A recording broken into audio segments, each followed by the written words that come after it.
Hello everyone. Today is 21st of July, Monday. Now it's 11 o'clock. This is a morning from Moscow program. Hopefully sound is good and the video is okay. Many thanks to all of you for joining this. All the members of our community will join later or will watch this video in a recording.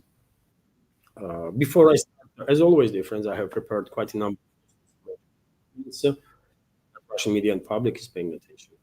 And before I start, let me just notice that if you like this project, or if you like my work, several through PayPal. There is some issues with the sound. Okay, I will try to deal with that. Uh, and is there issues with the? Yes, there is issues with the sound again.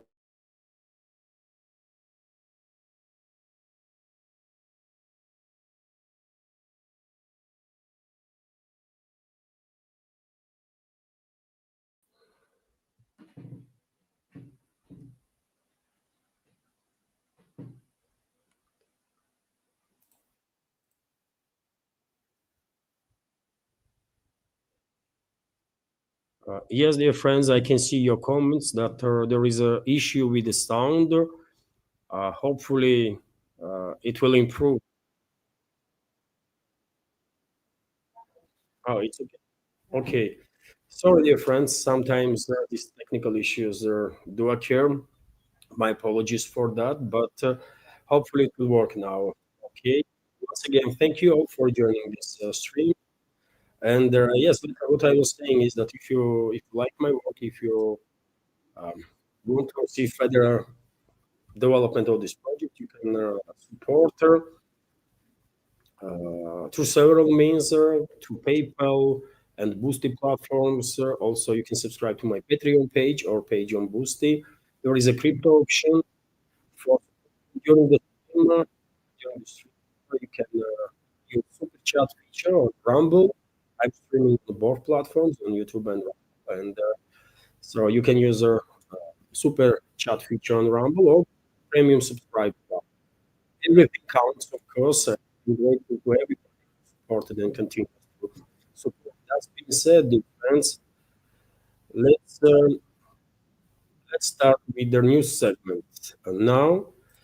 And as always, I will begin news segment with the report from Russian media, which is based on the latest update about nighttime work of Russian air defense systems on duty. And we have today this report that air defense systems shut down 74 Ukrainian drones last night. I can give you some specifics on that. So 14 drones were intercepted there in the Kursk region, 12 drones over the territory of Rostov region, 10 drones each in the skies of the Bryansk and Irkutsk region, 4 drones for the Tula region, 1 in the Litecoin region.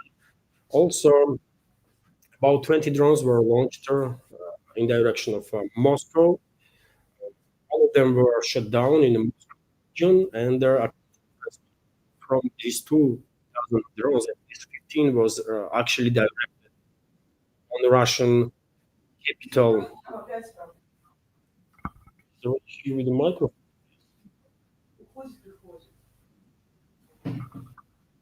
I don't know what to do then.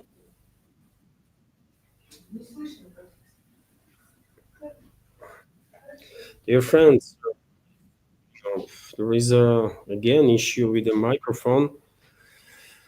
Let me try again.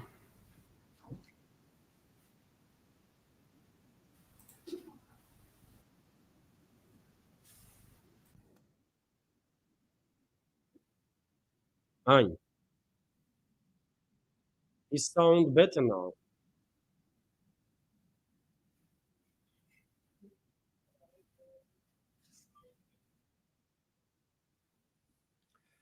Well, sorry, dear friends. What can I do? I mean, sometimes these technical issues do occur, and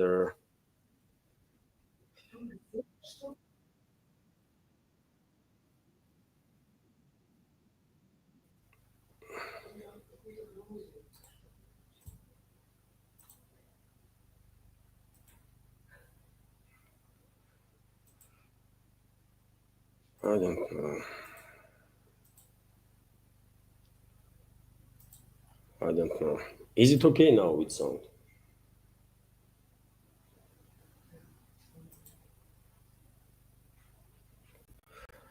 Yes, sir. I can see your comments, dear friends. To keep mic closer, I can increase volume of the mic.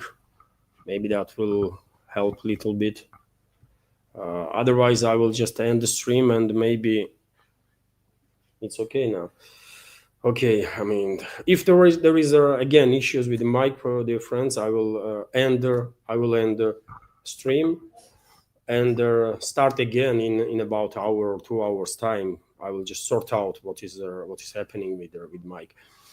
So to continue, dear friends, at least 15 drones were directed towards Moscow. Let me repeat this news, dear friends. Let's start again. So, according to RIA Novosti, Air Defense System Forces shut down 74 Ukrainian drones overnight. 23 drones were intercepted over the Moscow region, including 15 that was flying towards Moscow.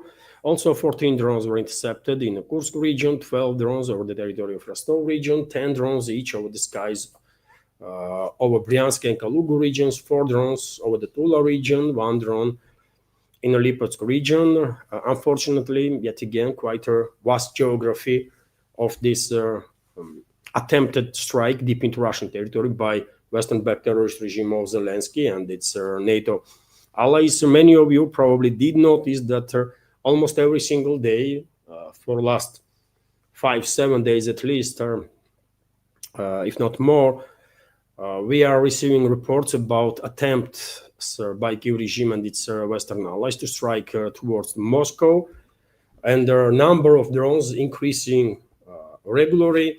I connected initially this increased activity of our enemies in their attempt to strike capital to conversation that Trump had in the beginning of July with Zelensky, when allegedly, according to Western media, Trump was exercising topic of strikes on Moscow and St. Petersburg, and basically that's what we are observing. St. Petersburg is a much more difficult, technically speaking, target for the regime, and they are more focused on Moscow. And my reading on the big picture is that probably in coming days we will see ever more drones being launched towards Russian capital. I think this is due to preparation by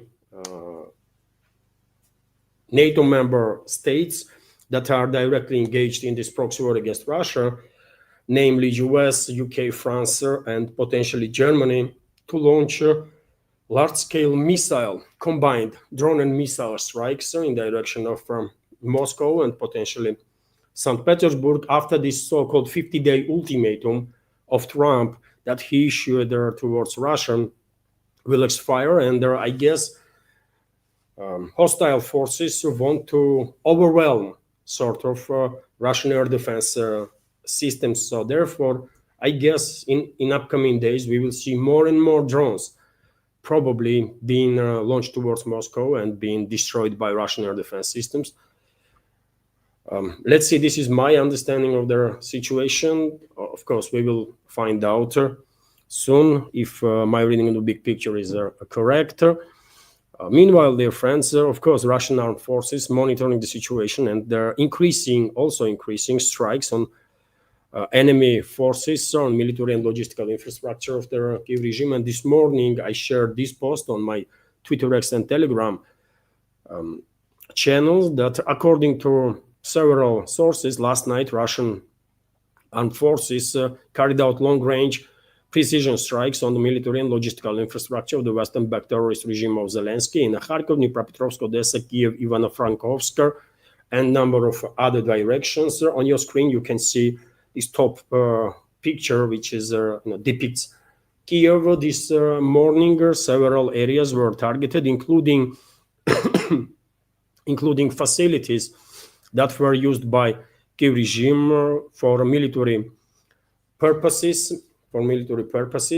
It's a daily routine nowadays when Russian armed forces targeting not just the points of concentration of military forces of the Kiev regime or the logistical lines, but also facilities in the military-industrial complex that are engaged in either repair work for military equipment of the Kiev regime, or are engaged in building or assembling drones, for example, and some details for their drones. And therefore, I guess it does make all the sense that allegedly, it's unconfirmed information yet, but allegedly, last night, Russian armed forces targeted a radio factory in Kiev that was most likely engaged in building some equipment for the drones that Kiev regime is launching with assistance of NATO to strike deep into Russian territory. I guess Trump will wake up in a couple of hours' time. Melania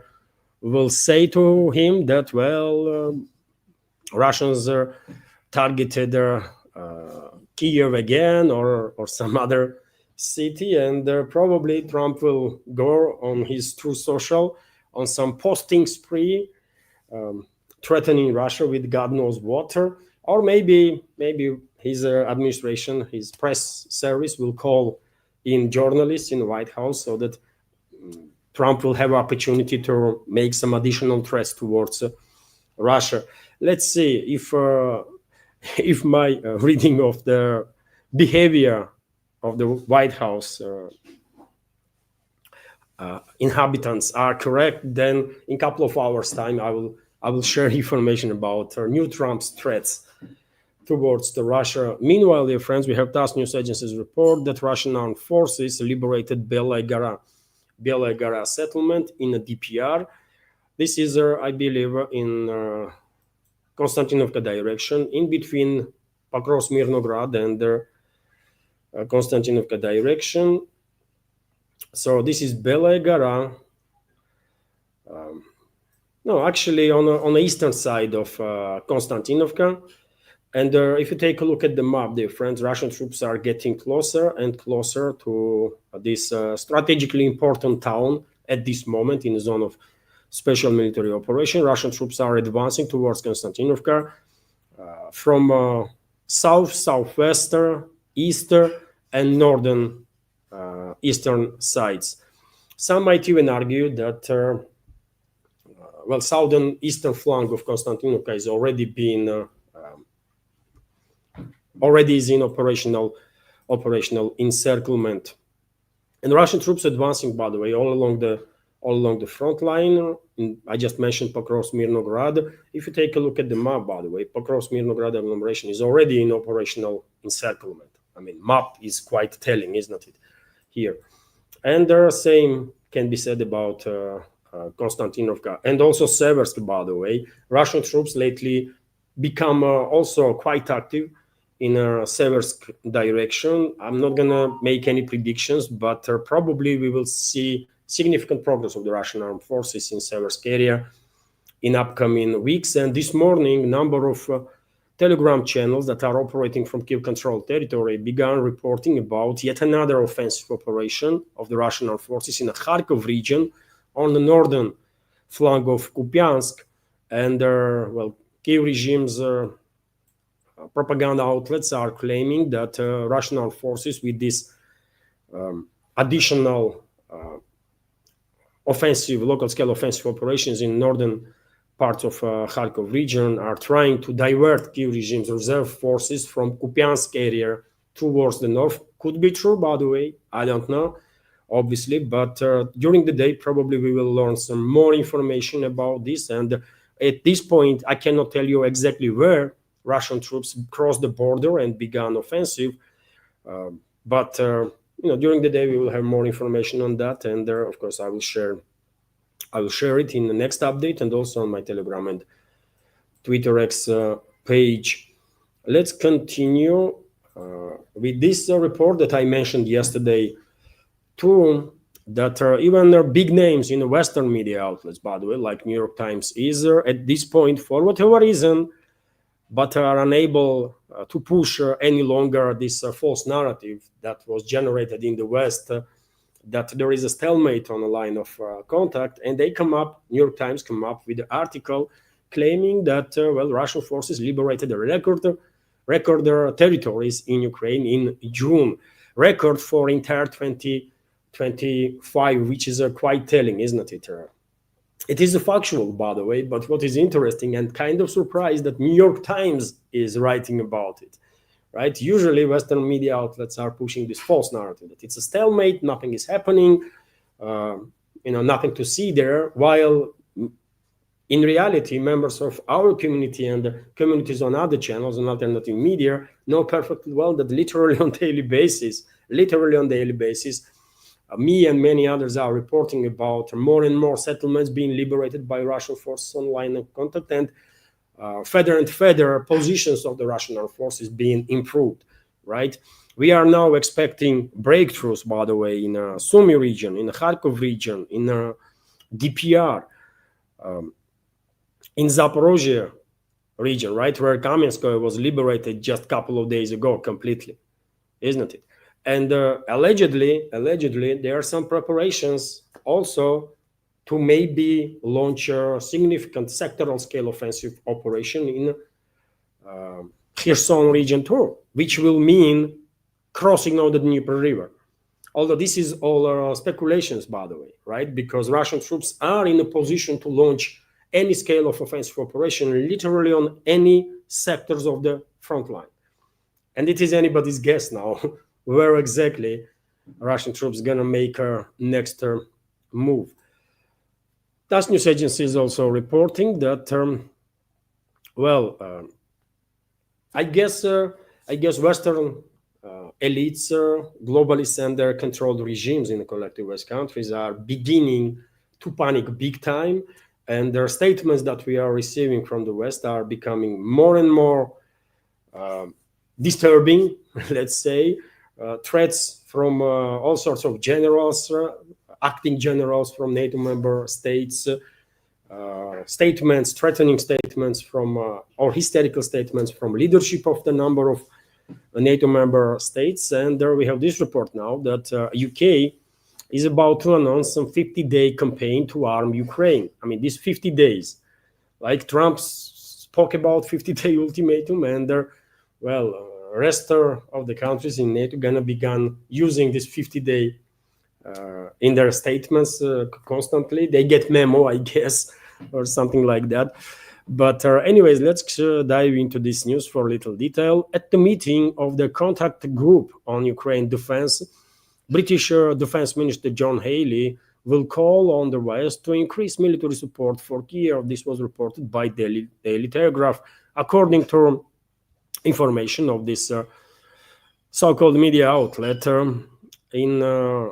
In speech, Haley will call on the group members to organize a campaign to arm Ukraine for a period of 50 days and will support the proposal of US President Donald Trump, who on July 14 threatened to introduce new sanctions against Russia and its trade partners if Moscow and Washington do not reach an agreement on a settlement in Ukraine within these 50 days. It is also reported that at the meeting, Germany and UK could agree to purchase additional missiles for air defense systems using 170 million euros in funding from Germany. I mean, they are robbing Germany, by the way. Globalists are robbing Germany big time. This country is already second after US when it comes to financial and military aid to a Kiev regime, and this is clearly not enough for globalists. And London is, of course, driving force. British aristocracy, British royal family is a driving force, main force when it comes to globalist movement. And of course, London don't want to pay much than they already are paying. I mean, they can use their influence over the Germany and force Berlin to you know, take their receipt, right? That's exactly what is going on. And well, dear friends, unfortunately, there is a high probability that once this 50-day will expire, Washington and other Western capitals will not just go ahead with their additional sanctions on Russia or Russian allies, but most likely they will begin escalating. They will start the next phase of escalation against Russia, and they will use this period of some 35, 40 days that is left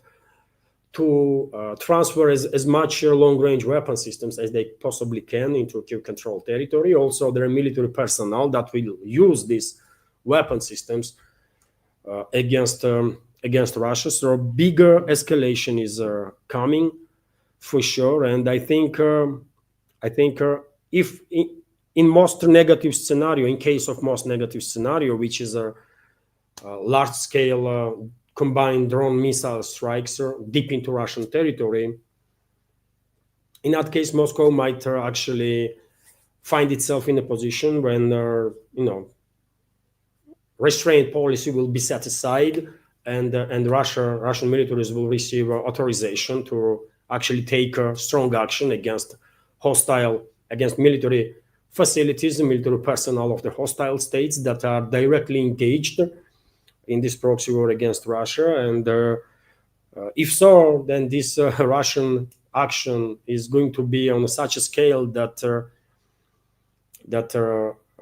well, I guess globalists and their puppets in the governments of European states will realize that further escalation will certainly mean their demise, right? So I guess after that we probably will see the escalation. Let's see. Time will tell, isn't it? But I expect a massive escalation once this 50-day ultimatum will expire. I expect a very strong Russian response, after which we might even see for a short time direct exchange of strikes between NATO countries and Russia.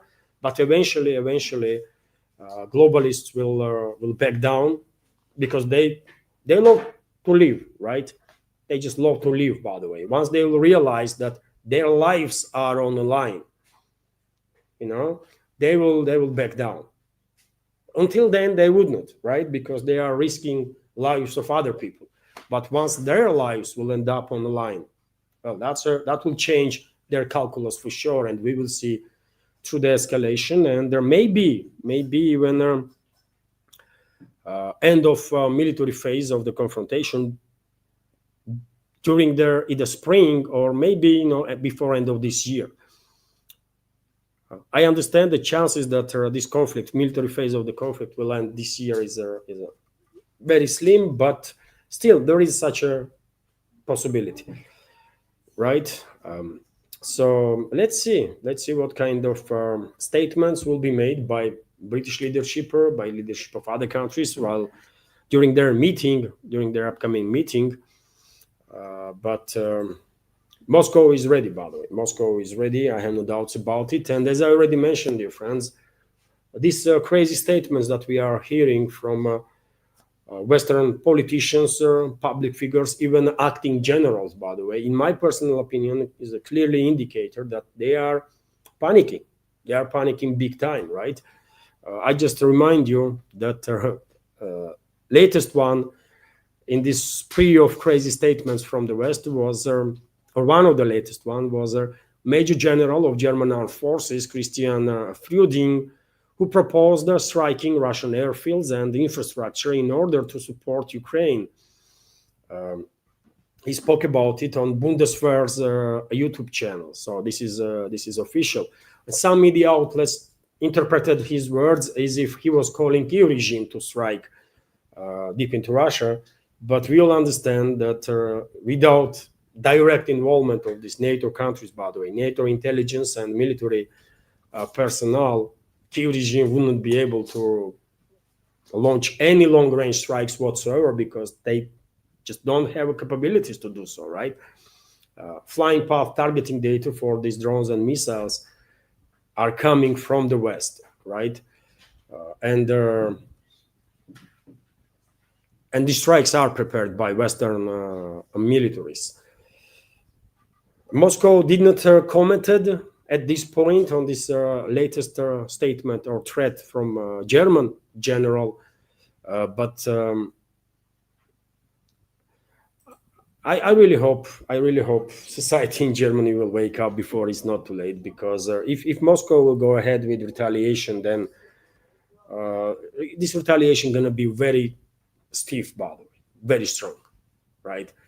And as I said yesterday, there was enough damage was done to the relationships between West and Russia. Enough, destruction. There is tragically there is so many casualties. By the way, we should think about the escalation, but unfortunately, until Russia will smack the faces of their globalists and their puppets, we're not gonna see this de-escalation, and therefore, if Western societies do not wake up right now and force their elites to back down, then we're gonna see significant escalation. And on this very matter, by the way, I want to share with you information about our interview that Tucker Carson, prominent U.S. journalist, had with a builder, German media outlet. I watched entire interview, by the way. There was a video also published on YouTube, and let me share with you some episodes of this interview. It's really interesting.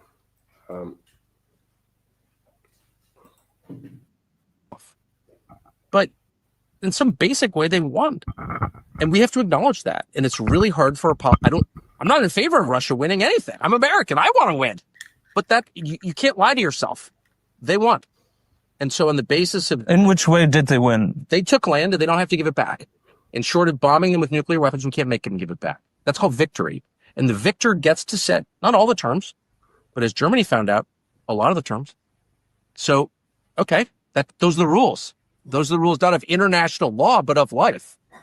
The winner gets to set the terms. Again, not all the terms, but he gets more say than the loser does. And Ukraine is the loser. Now, I feel sorry for Ukraine. I feel sorry for Ukrainians who, like many populations around the world, have learned the hard lesson, which is you follow the kind of fickle, mercurial dictates of the U.S. government and you get killed. And nobody kind of runs to the rescue.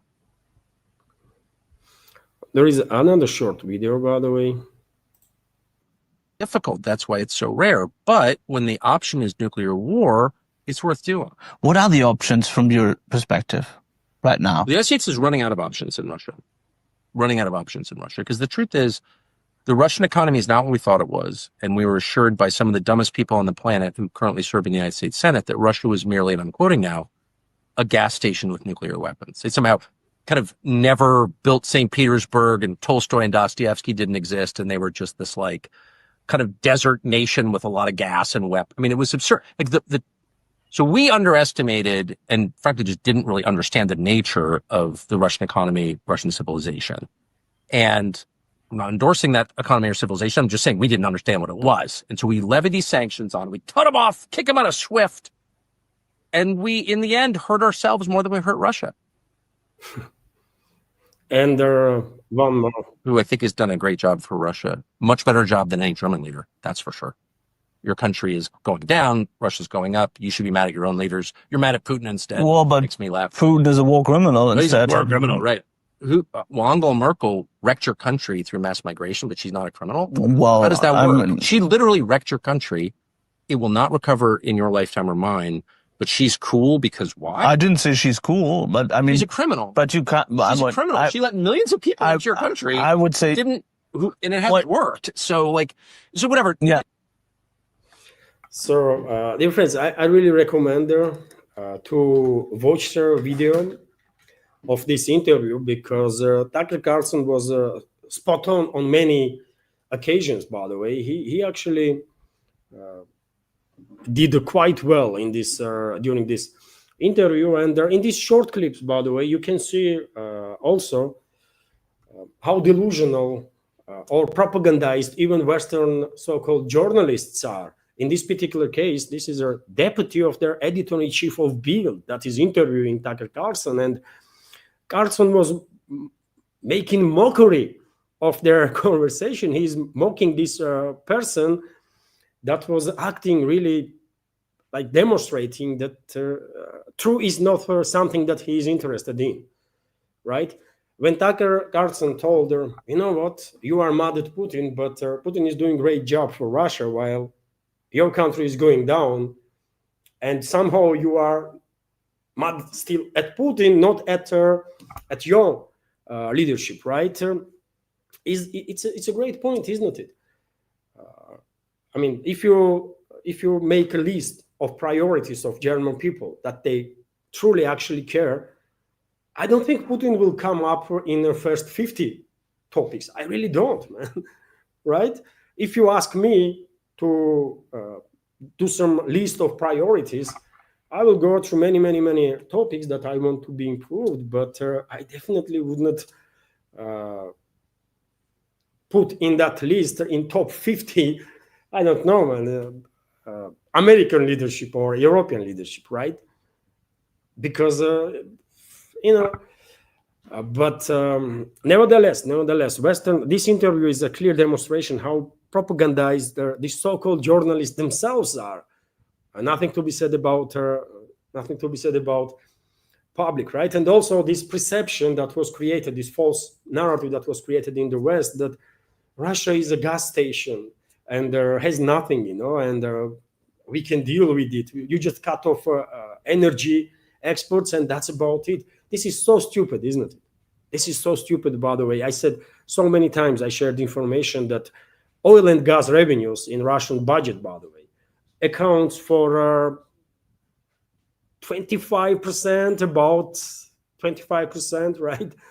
So if Russia stops exporting all of its oil and gas, all of it, literally all of it, right, which will destroy world economy, by the way, but as a soft thought experiment, if Russia will stop exporting all of its gas and oil, it's only about 25%, right? Probably less than budget will lose in its revenues, right? Can Russia compensate for that? Yes, Russia can. One should keep in mind that after all, Russian safety cushion when it comes to different funds that are accumulating significant funds is about $1 trillion, by the way. It's about $1 trillion, which is, very few countries in this world have such safety cushion, right? Such reserves. And Russia does. And yet again, dear friends, a very interesting interview, very fun interview. Tucker Carlson. You may like him or not, by the way. I'm seeing right now some comments about Tucker Carlson, his personality, but it's not about him. It's about truth, right? And even though Tucker Carlson himself is acknowledging that he don't really knows much about Russia, right? Russian history, and he don't really know much about Russia when it comes to modern days, right? His knowledge is very limited, but nevertheless, by the way, there is a logic, isn't it? Logical thinking. And he beat the crap out of this German journalist, by the way, from Bild. And Tucker Carlson himself, he's proud to be of German descent, right? He is, he has Germanic roots. And he is actually, emotionally engaged. He was very upset when he was talking about Germany and what has been done to German society and all kind of stuff.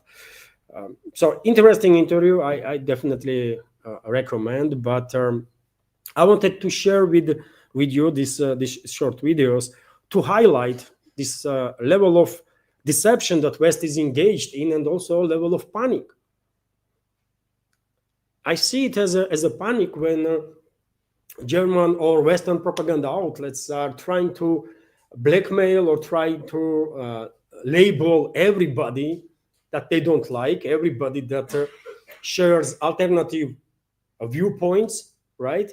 And this was a clearly attempt to, do some hit interview on Tucker Carlson, and it backfired, in my personal opinion. And more people will watch this interview, more people will realize that they've been freaking lied by their Western so-called media, right? So good stuff there, good stuff. I was impressed by Tucker Carlson. Really, it was a 2-hour long interview, by the way, and I watched it on ease. It was fun to watch. Right, and let me continue now with some more news, dear friends. Interfax is reporting that Ukraine proposed, even though collective West globalists are not yet ready to truly de-escalate, they only talk about this, but they are not yet ready to de-escalate. Only reason why they mentioning ceasefire constantly is to give some break to their proxy Kiev regime and their Kiev regime's forces. That's about it, right? But nevertheless, there is a Istanbul process, isn't it? In the way that was somewhat initiated by Washington, and they're gonna follow through this process that they have initiated, right? So therefore, probably Washington was putting some pressure on Kiev regime to continue this process in Istanbul. And yesterday, I reported that Ukraine has proposed that meeting with the Russian side, direct talks will take place this week. And Western media, for example, Independent, is reporting today that Russia-Ukraine talks in Istanbul might take place on July 23rd or 24th. So let's see, by the way, previous two rounds of the talks between Kiev regime and Russian delegation was, I will say, partially successful, because there was some agreements reached in humanitarian field, and there was a POW exchange. The Russian side also transferred to Kiev regime thousands and thousands of bodies of killed Ukrainian military personnel. Russian side received during the last transfer 19 bodies of killed Russian personnel. Overall, I cannot tell you exact number of how many bodies of killed Russian military personnel was received by Russian side, but maximum up to 100,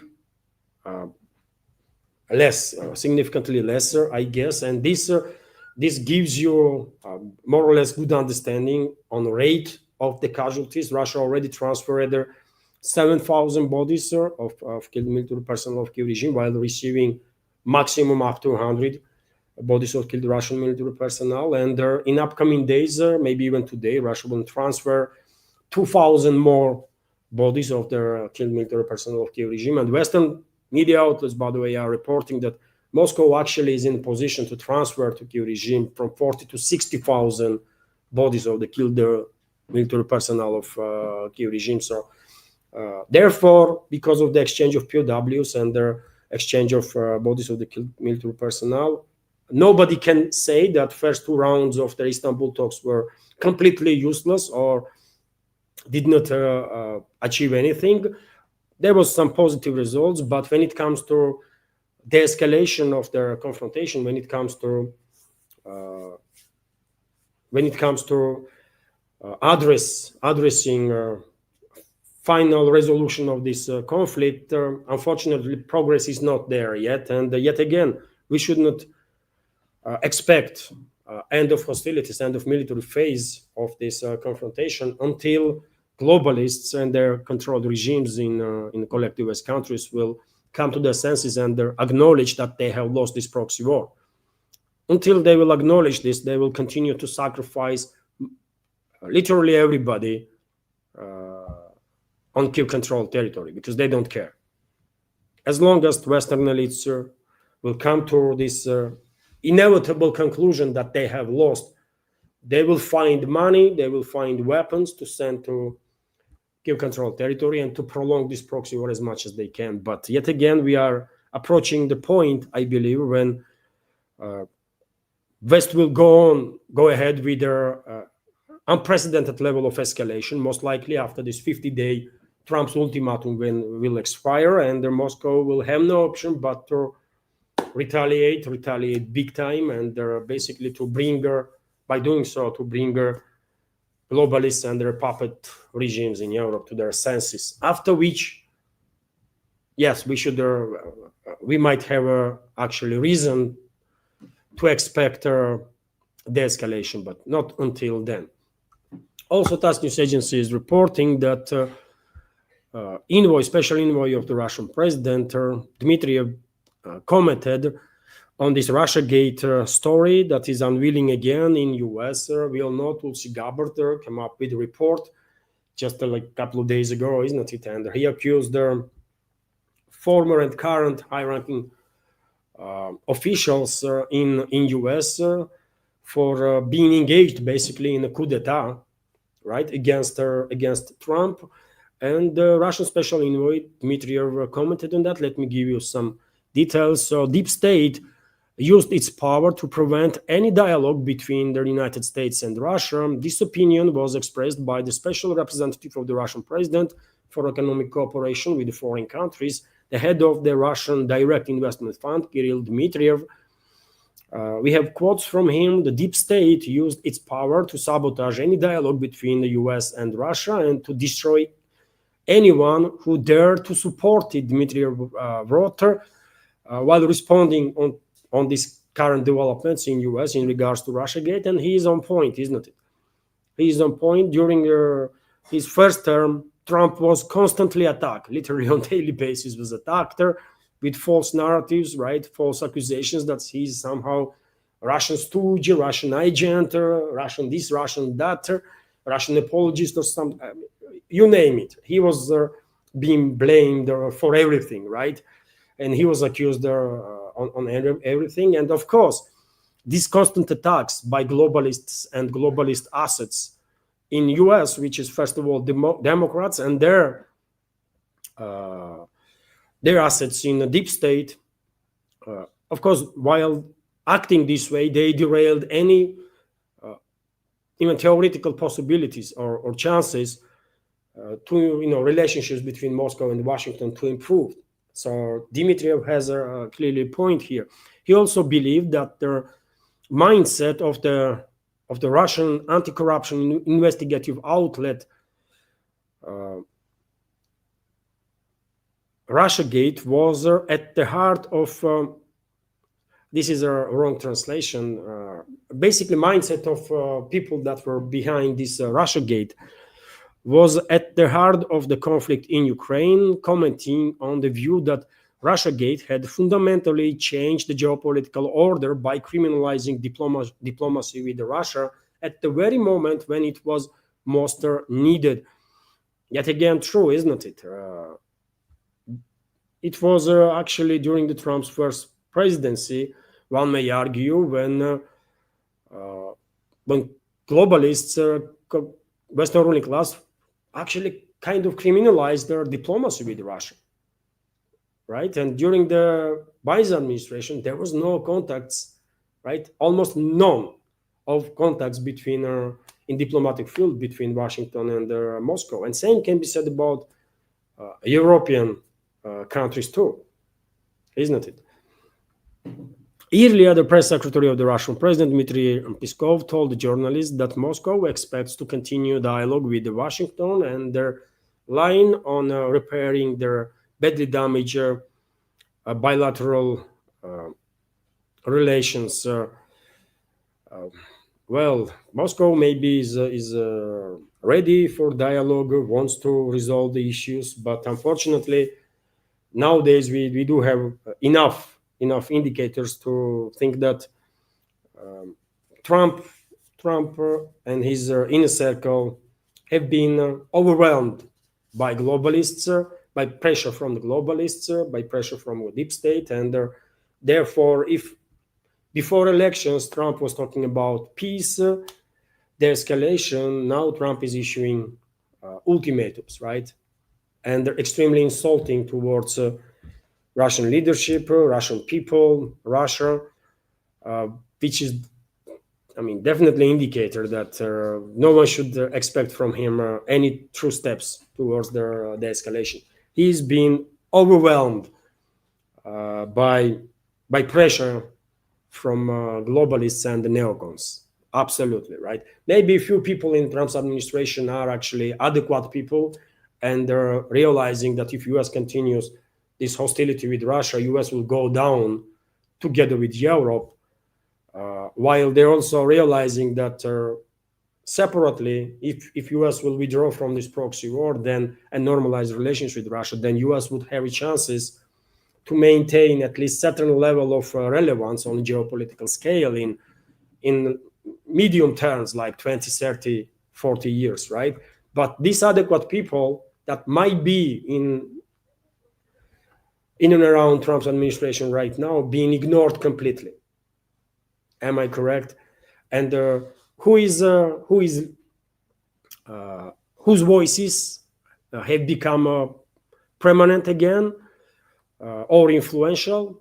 All sorts of radicals, by the way, all sorts of reckless extremists, like, for example, this scum of humanity called senator in the US, Lindsey Graham, and he again issued the threats, by the way.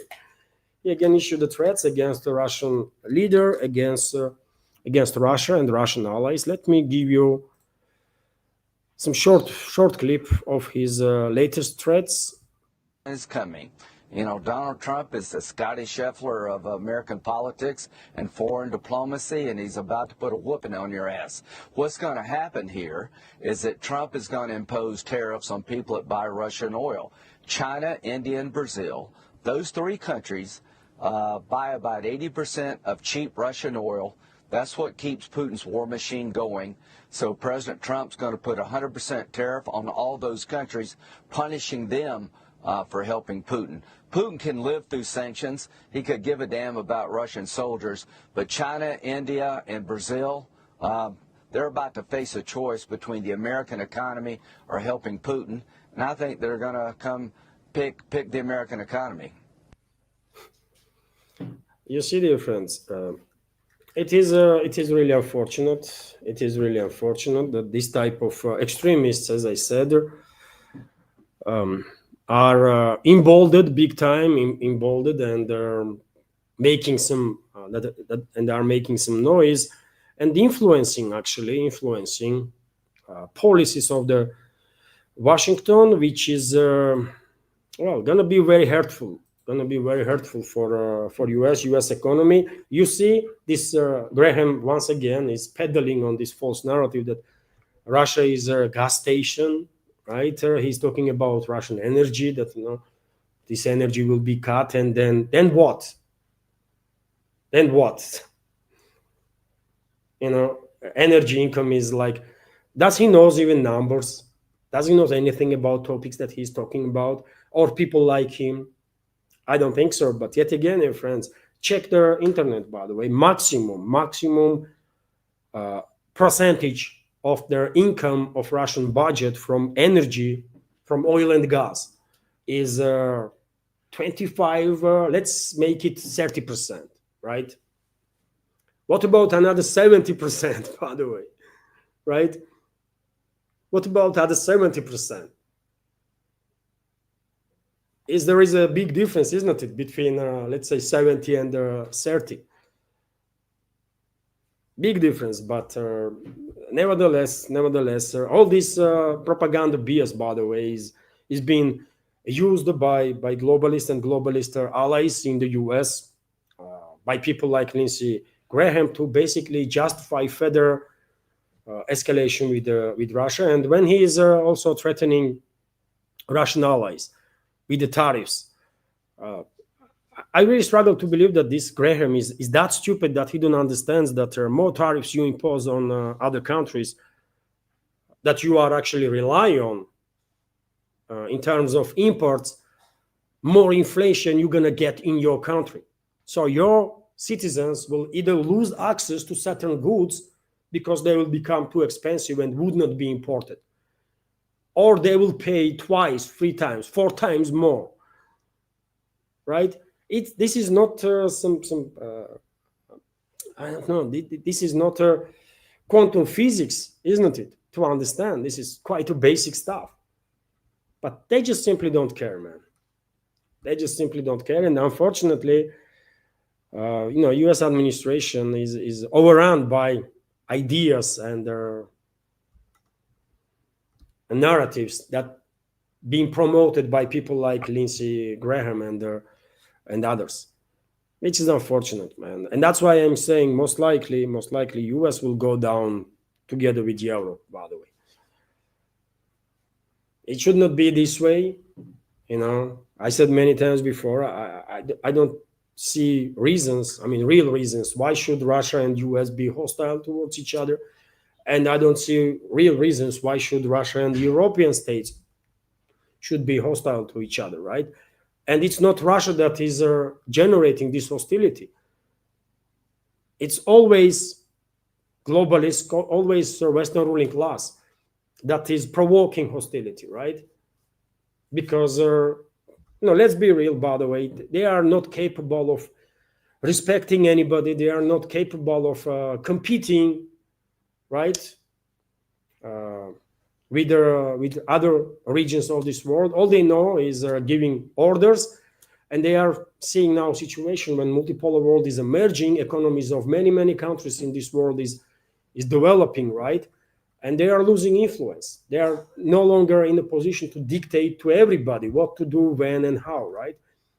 And they are losing their minds over it, right? Over this. That's what it is. And clearly they are willing to escalate big time with everybody. And I guess Russia will be the country which will smack their freaking faces, right? And will bring them to their senses. And this is going to happen very soon, by the way. Very soon. These delusional elements need to be kept in check. And I'm talking about these globalist, neocons, and Western ruling class in general, by the way. Let's continue with some more news.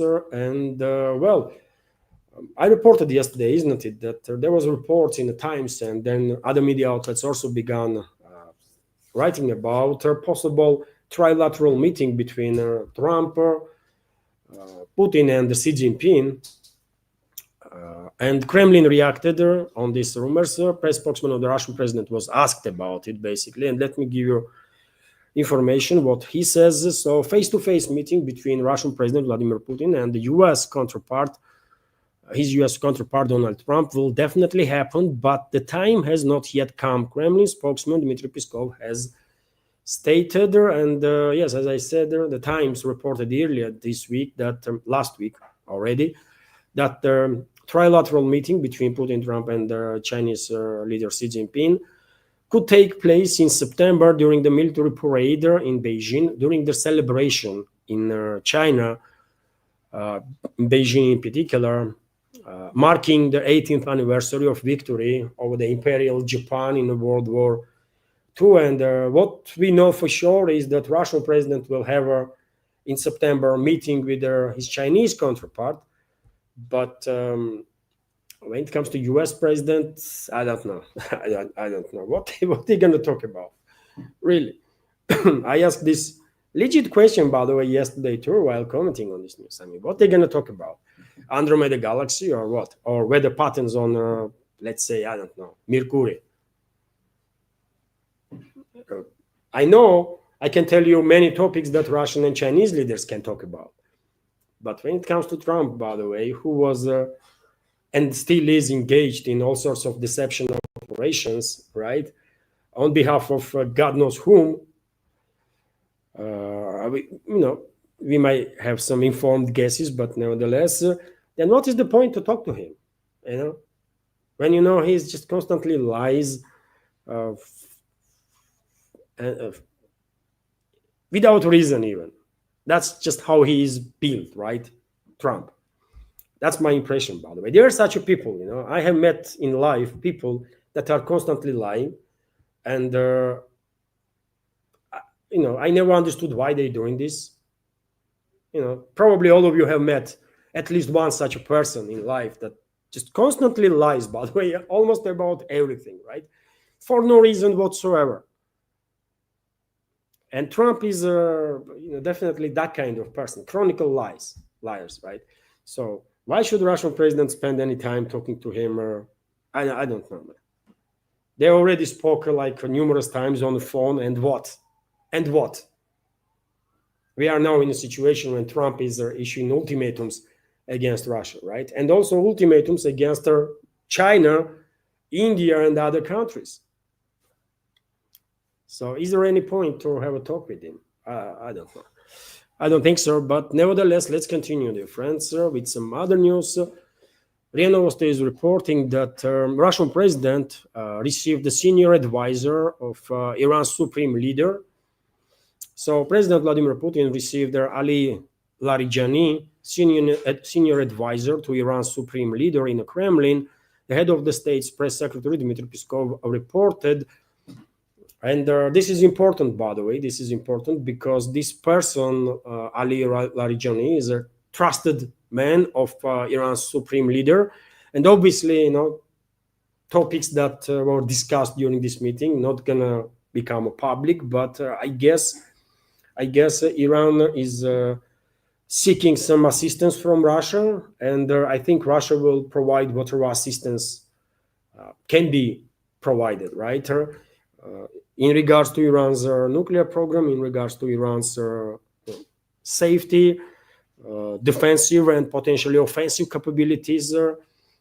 So it's going to be political support, it's going to be military support, and there are all sorts of support that Russia can actually provide. And it's not just Russia, by the way. BRICS member states should stay with each other and support each other. And I'm quite sure China will support Iran, India will support Iran.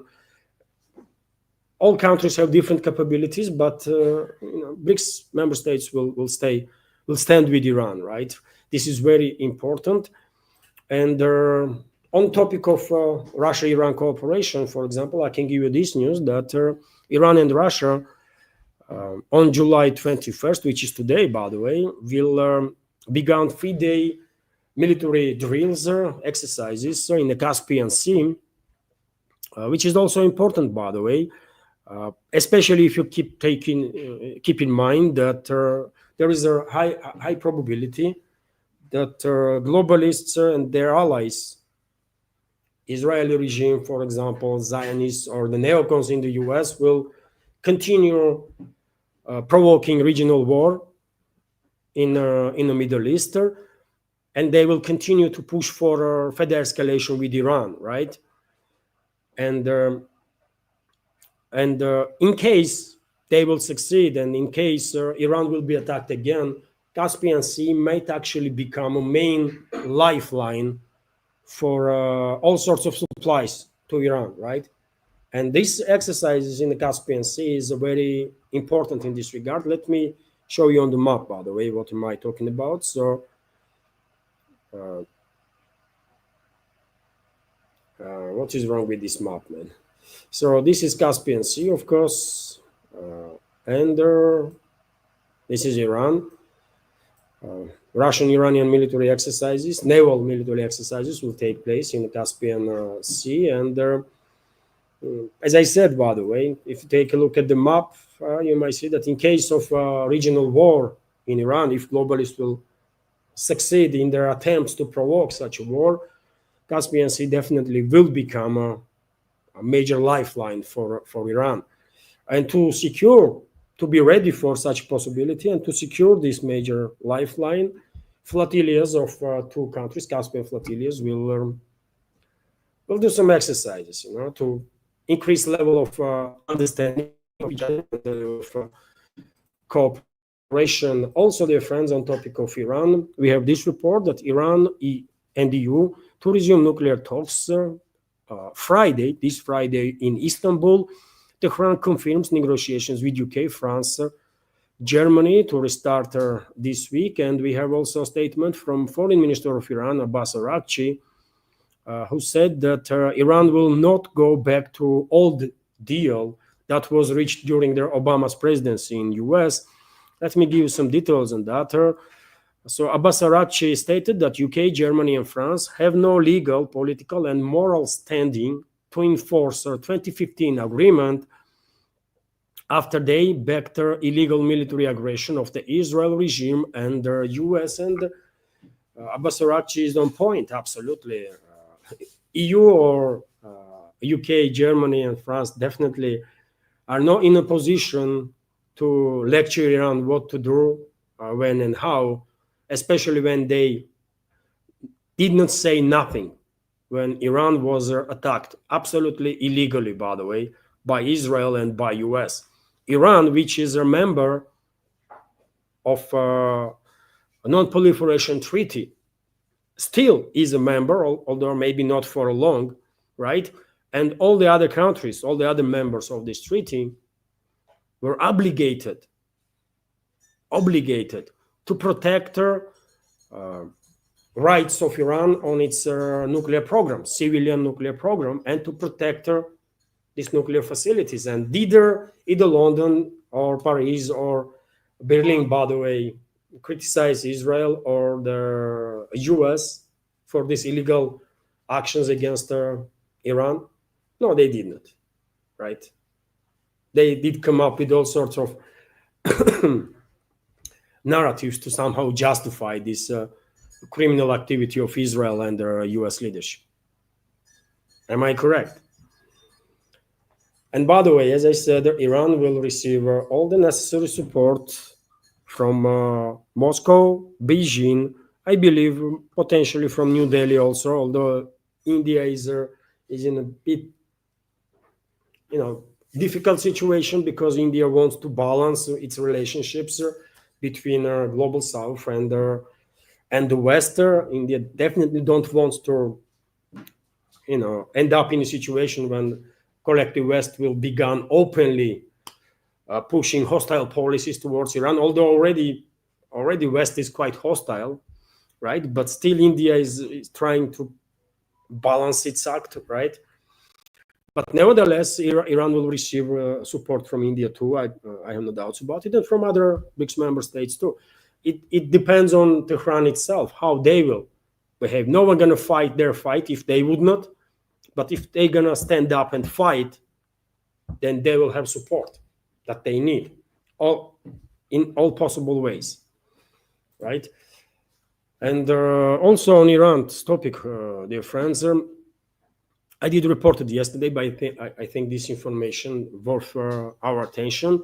Iran might withdraw from the Nuclear Non-Proliferation Treaty, NPT, if sanctions continue to be put under pressure, said Ibrahim Rizai, spokesman for the Parliamentary National Security Committee. He threatened that country would also begin enriching uranium above 60%. And one might say that this is a negotiating position of Iran to somehow force opposite side to take more realistic approaches during their talks. But on the other hand, one may argue that maybe Tehran's leadership, political, military, religious leadership, had enough of Western aggression and Israeli aggression, and maybe they will actually go ahead with their building nuclear weapons.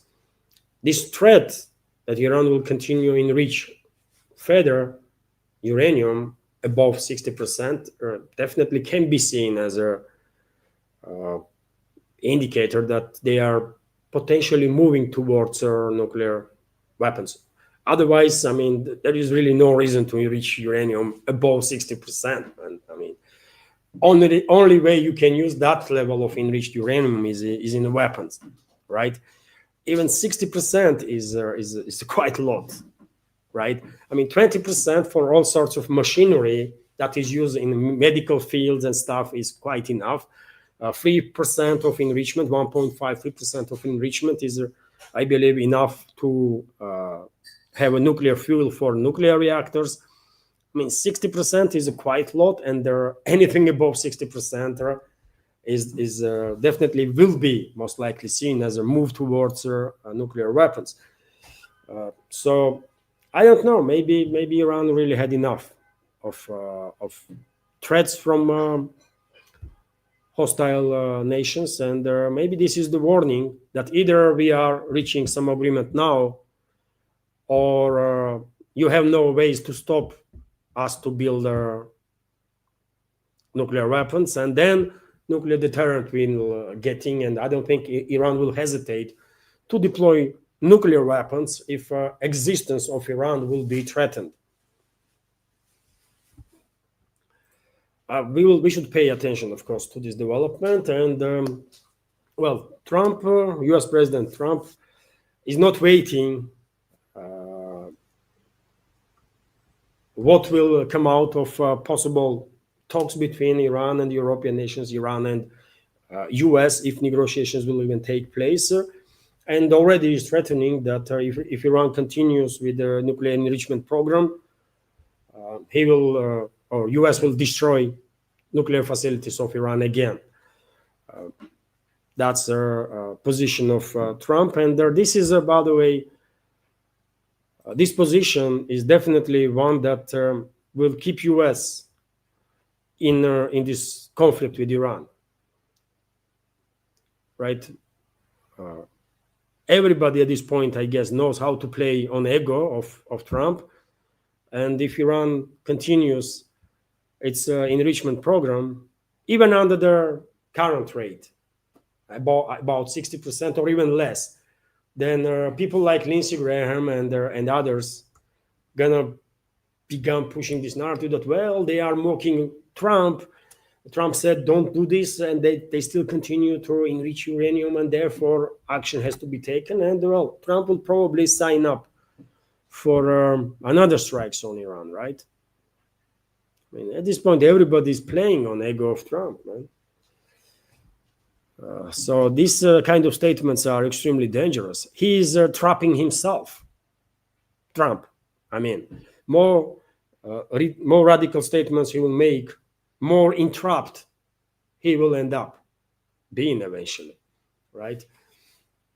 And on the topic of Middle East, dear friends, let me give you this information that from TASS news agency that at least 115 Palestinians were killed across Gaza in last 24 hours, including 92 people who were shot dead while trying to receive food aid at the distribution point. Qatari channel Al Jazeera reported.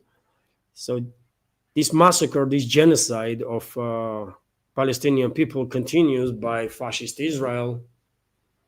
And I just have no words, man. You know, every time I see reports about these atrocities, that's Israel, the fascist Israel, by the way. Let me be clear on that. Israel is a fascist state and needs to be demilitarized. Israeli society is a fascist society and have to undergo denazification programs, right? This is just clear as day, right? So every time I see these reports on atrocities that Israel is committing, you know, I'm becoming angry, by the way, because unfortunately, me personally cannot do anything to stop this, you know. And the so-called world community or world leadership is so impotent that they are not even trying to do much, right? Statements after statements after statements, and that's it. And this is happening while hundreds and hundreds of innocent people being killed literally on daily basis, right? And according to latest reports, more than 300,000 Palestinians could be killed already, could be dead already as a result of these genocidal actions of Israel.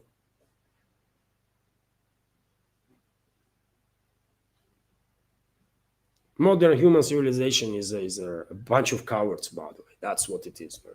And that's how we're going to be remembered by our grandkids and their grandkids, by the way. They're going to say about our generation, our generations, that we were a generation of cowards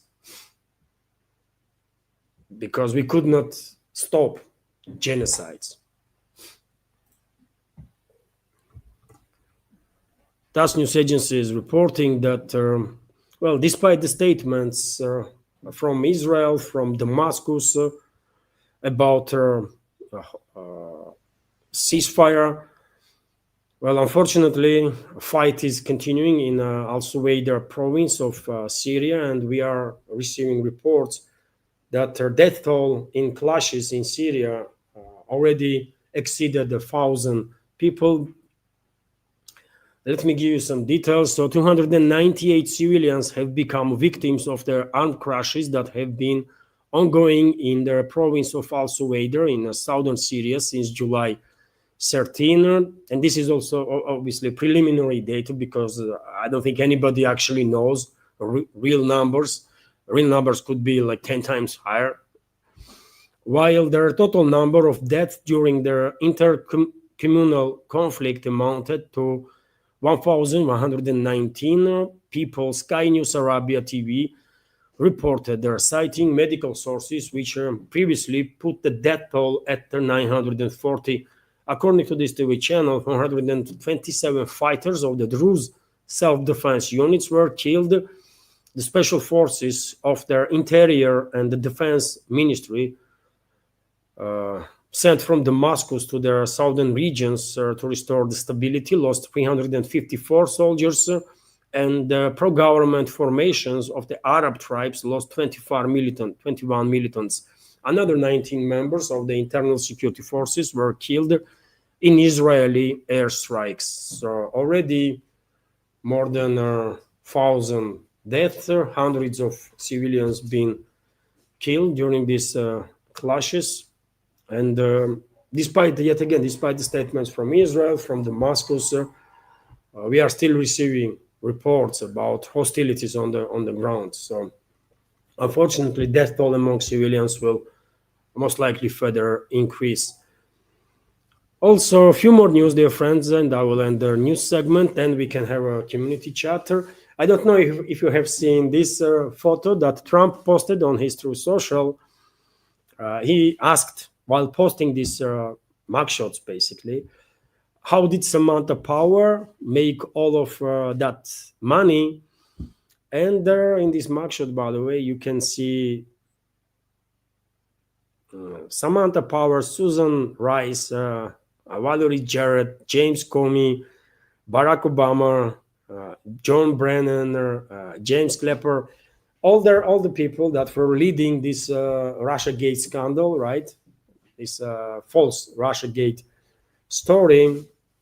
And I don't know what Trump wants to say with this photo. Is he hinting that some of the elements that were engaged in this RussiaGate might be arrested or something? But who knows, by the way. The U.S. currently is in such a chaos, or it seems to me at least, that there is such a chaos in U.S. in political field there that anything possible, probably anything could be expected or should be expected, right? It's just I don't think Trump will go ahead or his administration or the law enforcement agencies to arrest Obama, former president. I don't think they're gonna do it, but I mean, never say never, right? Who knows? Who knows, man? Maybe Obama is feeling some heat nowadays, and that's why he increased his appearances on some different platforms, right? To somehow make himself a little more relevant among Democrat voters or something, Democrat public. Maybe that is the case. He wants to be on a little more safer side. But yes, U.S. is in a dark place, by the way. Let me say this way, and I guess many members of our community from U.S. will agree with that. That U.S. is definitely not in a best place at this point, and the prospects are not really that optimistic. Kommersant, meanwhile, is reporting that Azerbaijan prepares an international lawsuit against Russia over Azal plane crash. I remind you, dear friends, that a couple of months ago there was an incident with the Azerbaijani passenger plane that crashed in Kazakhstan. This plane was flying towards from Baku to Grozny from capital of Azerbaijan to a capital of Russian Chechen Autonomous Republic. And at the time, there was a drone alert or air alert in the area.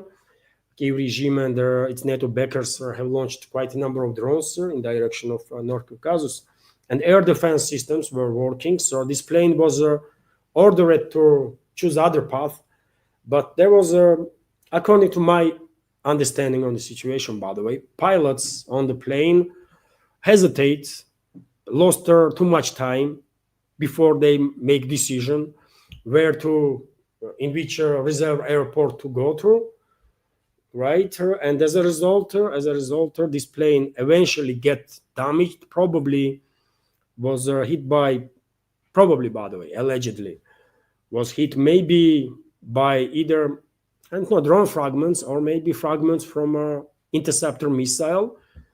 A plane get damaged there, then plane took off towards Kazakhstan and eventually crashed, and unfortunately number of people died.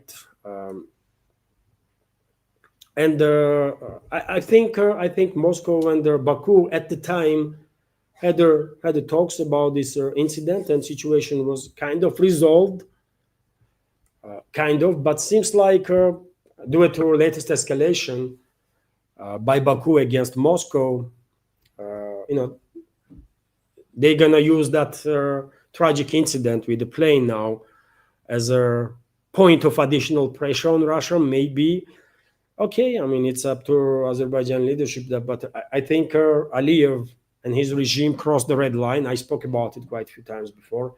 They crossed the red line, after which there is no way back, right? And I don't think Moscow will be able to, rebuild the relationships with Azerbaijan, at least until there is Aliyev's and his criminal allies in charge there. Until there is this criminal terrorist regime of Aliyev in charge in Azerbaijan, I don't think relationships between Russia and this former Soviet republic in Southern Caucasus will improve. My personal opinion, by the way. I have no respect for this terrorist Aliyev and his terrorist regime. And I think Moscow also had enough of the antiques of these criminals, right? You remember a couple of weeks ago, French President Macron called the Russian president. And my take is that formally they spoke about Ukrainian crisis and some other topics. In readouts, there was no mentioning of Azerbaijan, but me personally, quite sure Macron was asking for a green light to take care of Aliyev and his regime, because France has big issues with this regime, by the way, big issues, right? And probably Paris, even though France and Russia are not at the best terms right now due to crazy policies of the French leadership, but nevertheless, there are certain areas where France and Russia actually are on the same page, right? There's many areas in this world, by the way, actually, where two countries are sort of cooperating. And if my understanding is correct, and Macron asked Putin for a green light to take care of Aliyev's regime, probably Putin said, you know what, do whatever you want to do. Just make sure you're not going to blow up entire region there, right? Entire Southern Caucasus region, and that would be enough, right? To be seen as a green light by French. And I think soon some big developments going to happen there in Azerbaijan, right? People of Azerbaijan definitely deserve better leadership than these criminals, by the way, and the mass murderers, Aliyev and his criminal henchmen. That's my take, by the way. I am from Caucasus region, and I love to talk directly. These freaking criminals should be punished. And when it comes to Caucasus, there is a RIA Novosti's report also, and will be, by the way, will be punished. Also, these days, by the way, Aliyev was making headlines when he was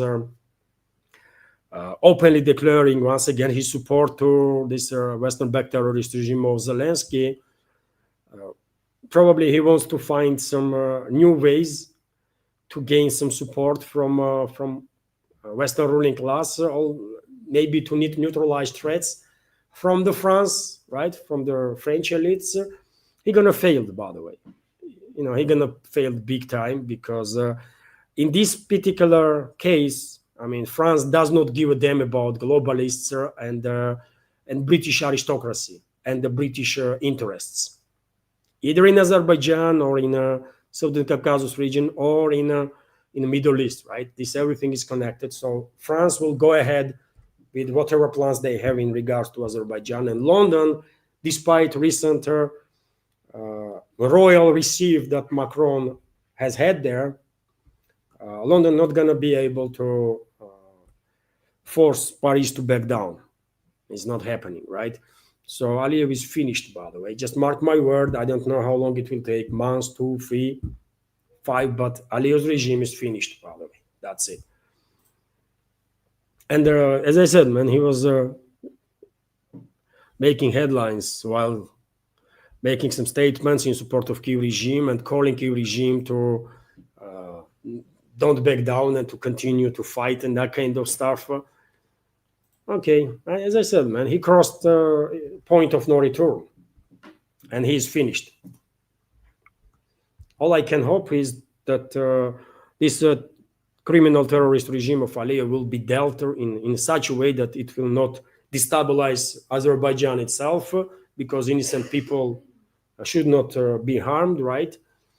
And hopefully Southern Caucasus region in general will stay stable, more or less stable, because very complex, difficult region, by the way. And on that matter, exactly, we have, for example, this report from Armenia.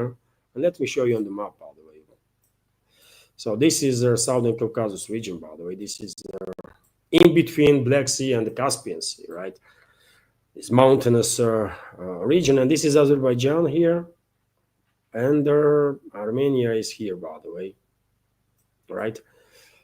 And so, as I reported earlier, by the way, a Western-controlled regime of Pashinyan, Prime Minister of Armenia, is attacking church now, Armenian church, right? And they're attacking big time. And he wants to oust, basically, leader of Armenian Christians. So Armenian Prime Minister Nikol Pashinyan called for preparations to expel the head of Armenian Apostolic Church, Catholicos of all Armenians, Garegin II, from his residence in Echmiadzin. We will do this together, he wrote on social media, and this is a big deal, by the way. Armenia, if we trace back in history, Armenia can be called the first country that became Christian, first kingdom at the time, right? It was 334 year, I believe, after birth of Christ.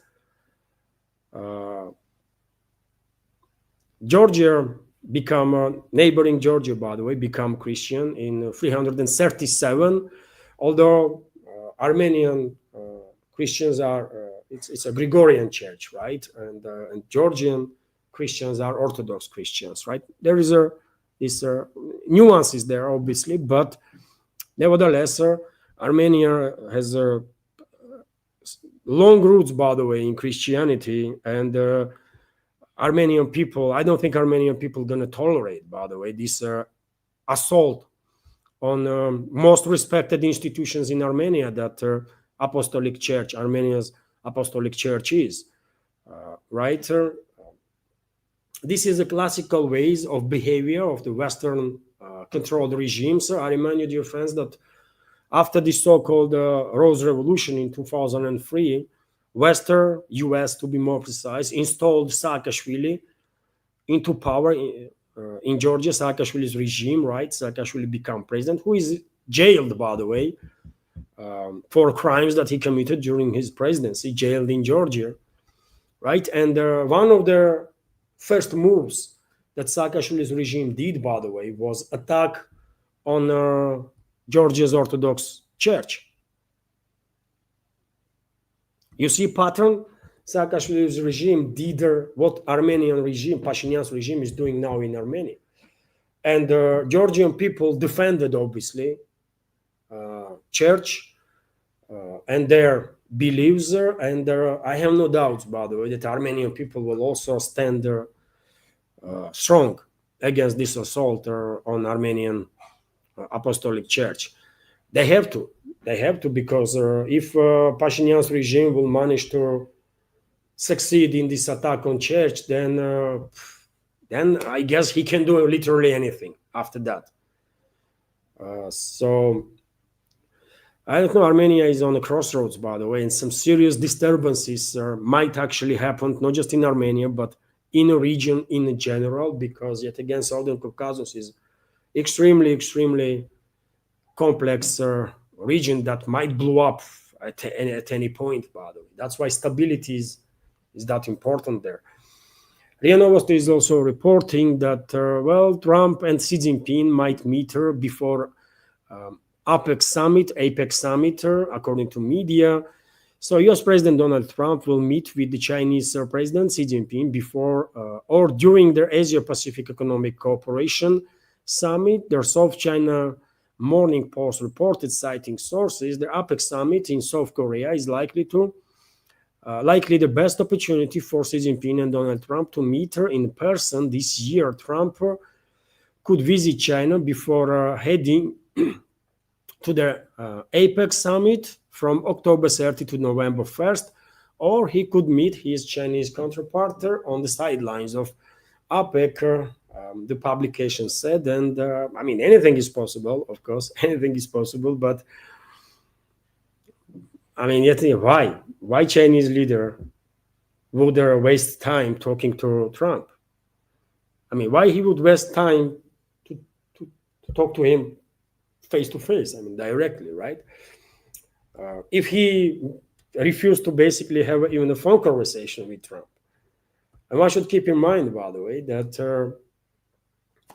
on daily basis, basically, Washington is issuing threats towards not just Russia, but also towards China, right? And other BRICS member states. So I don't think there is a ground, really. I don't think there is a ground for meeting to take place between either Russian and US presidents, because once they meet, usually how it happens, when leaders of the countries have a meeting, usually they are concluding certain agreements that been reached by negotiating teams of the sides, right? So they're signing up some agreements and that kind of stuff. Serious leaders don't need a meeting with other leaders for photo opportunity, right? This is not a PR stand for them, not for Russian leader anyways, and not for Chinese leader. Trump is a leader of the serious country, major superpower, let's say, right? Trump himself may not be that serious of a person himself, but nevertheless, right? Nevertheless, why would Putin and Xi Jinping met with him when there is no work, by the way, done to de-escalate between the countries? Exactly the opposite is happening. Washington is escalating and escalating and escalating, right? So I don't know what this fascination is in the Western media about Trump having a meeting with either Russian president or the Chinese leader. What the hell, man? Maybe for Western media, everything is PR, right? Everything is public relations and propaganda. But this is not the way other countries are operating, by the way. Russian president has meeting with people to do some serious stuff, not for some photos to be taken and not for PR stunts, right? So I'm skeptical. I'm skeptical that there will be any meeting between either Russian president and Trump or Chinese leader and Trump this year, or even next year. Definitely not this year, by the way. Also, RIA Novosti is reporting that According to Western media, by the way, Washington Post to be more precise, due to President Donald Trump's tariff policies, United States has become more dependent on fertilizers from Russia than before. So tariffs imposed so far have also had some presumably unintended consequences, according to Washington Post. For example, the US is now more dependent on Russia for supplies of urea, some sort of a fertilizer, a common fertilizer used to grow crops such as wheat, corn, and rice, the publication said. And these are, by the way, one of the unintended consequences among many that US will face, right? Because these tariffs are double-edged sword, isn't it? And I spoke about it many times before. More tariffs US will impose on other countries will make certain goods more and more expensive for US customers and consumers. And if US go ahead, or US leadership will go ahead with further increasing tariffs, then certain goods will just simply disappear from their market in US, right? Because there would not be any benefits for companies either in Russia or China or India or other countries to export this product in US. They will export in some other country, right? The world is much bigger than collective West, for God's sake, isn't it? So, a clear indicator how damaging actually this trade war and tariff war is for US itself, right? That is initiated by Washington.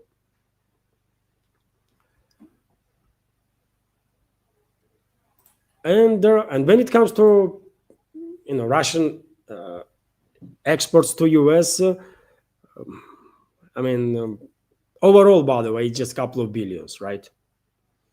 So Russia definitely don't cares about US tariffs. To drop the numbers now from Russian exports, Trump may come up with another 20% tariffs on Russia so that Russian fertilizers will become more expensive, and therefore US will buy same stuff from other countries. Maybe that's what they're gonna do, but it will hurt US even more, right? So it is what it is, man. Russia definitely don't care that much about US tariffs because there is almost no trade between the countries, by the way. A couple of billions a year, it's peanuts, right? If you take in account trade between Russia and China, for example, or China and US, right? And dear friends, I will end new segment on this news that Beijing criticized EU for including Chinese companies in the sanctions against Russia. The inclusion of Chinese companies in their package of anti-Russian sanctions, this is 18th package of EU sanctions, by the way, adopted by the EU, has a negative impact on trade relations between Beijing and Brussels, the Chinese Ministry of Commerce stated. And of course, Beijing will retaliate, and I guess number of European companies should get ready to lose Chinese market. So yes, every time Brussels behaves this crazy, European economy is paying price, right? Now China will impose retaliatory restrictions on some European companies that are present in Chinese market. And what these companies gonna do to survive? They're gonna move their business somewhere else, right? Into US, for example, or maybe in China itself. In any case, European economy gonna lose, right? But yet again, does Brussels cares about it? I don't think so. If these unelected bureaucrats in Brussels, by the way, really care about people, their policies would be completely different, isn't it?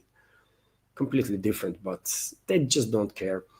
And dear friends, this is it when it comes to news segment of today's program. Hopefully you did find it interesting and useful. And before we start our community chat, let me just share with you there was a super chat, I believe, and also this morning, by the way,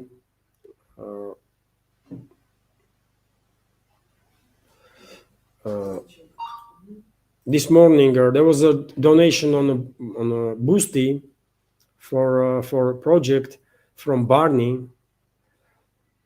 So let me just highlight.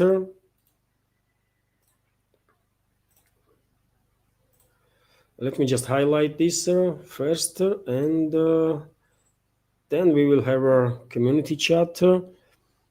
So image file, and this is, by the way,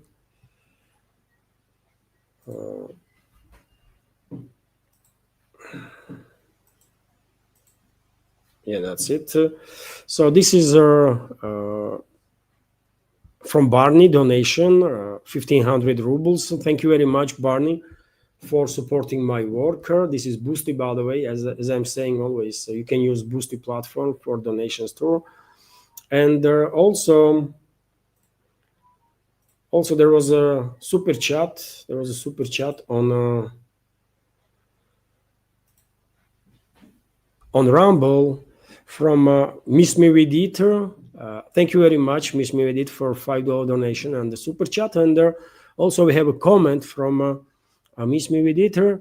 Is Marjorie Taylor Greene tried to defend Israel and Ukraine, and only 6 people in their whole entire Congress voted for it. The rest wanted to continue their slaughter. It makes me sick, and they're ashamed. Well, there is a big scandal now. Thank you very much, Ms. Medvedev, for your super chat donation and commentary, interesting commentary. I know there is a scandal now, isn't it, in US among Democrats even, because AOC, by the way, AOC voted against this initiative from Marjorie Taylor Greene, isn't it? She supported transfer of another $500 million to Israel, isn't it? And people are upset, by the way.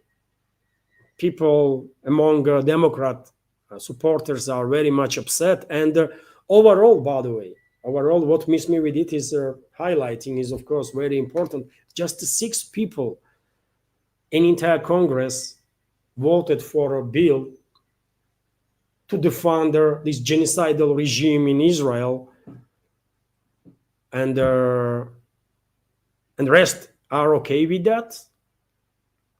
This is I don't know. This is not normal.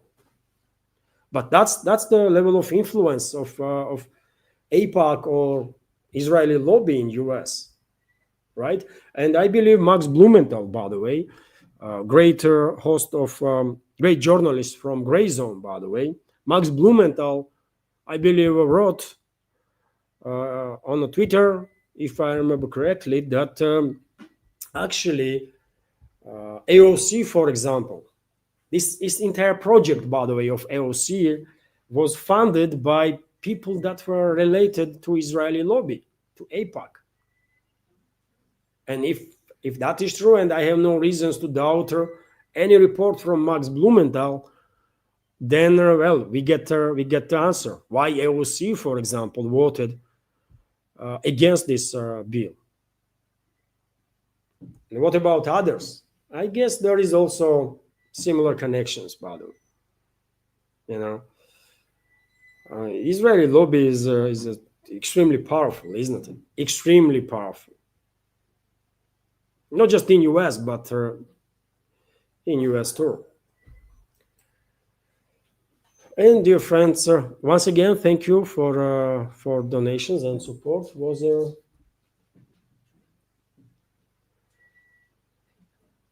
And there was a donation, dear friends, on a PayPal from John.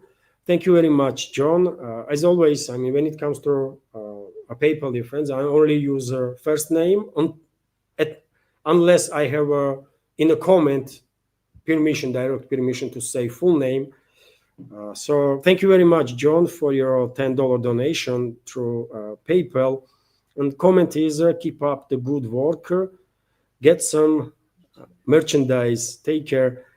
Oh, thank you very much. You know, sometimes me and your community, we had talks about merge, what can be done about it, but you know, maybe someday, you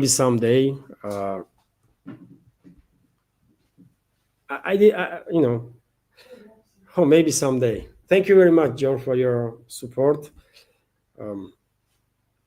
I do think about this topic, but if I do something, I want it to be convenient and to work properly, right? And when I'm in a position, I will try. And let's continue now, dear friends. Sir, I'm scrolling in the chat, and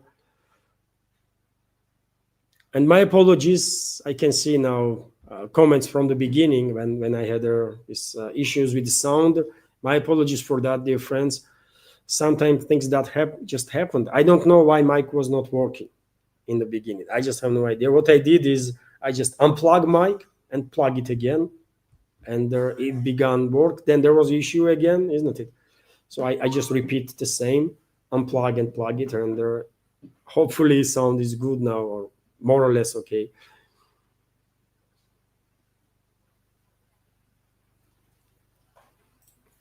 We have comment from Danny Der Waal. They are going to take Obama to their barn.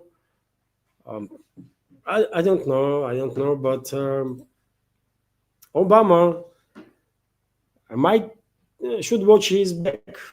You know, anything is possible. I mean, at this point, probably everybody is struggling to make any predictions in regards to U.S. political class. I personally think that before end of this year, one way or another,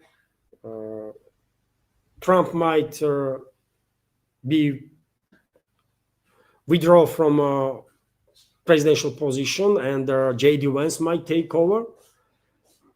I think there is enough reasoning to think so, right? And I'm quite sure.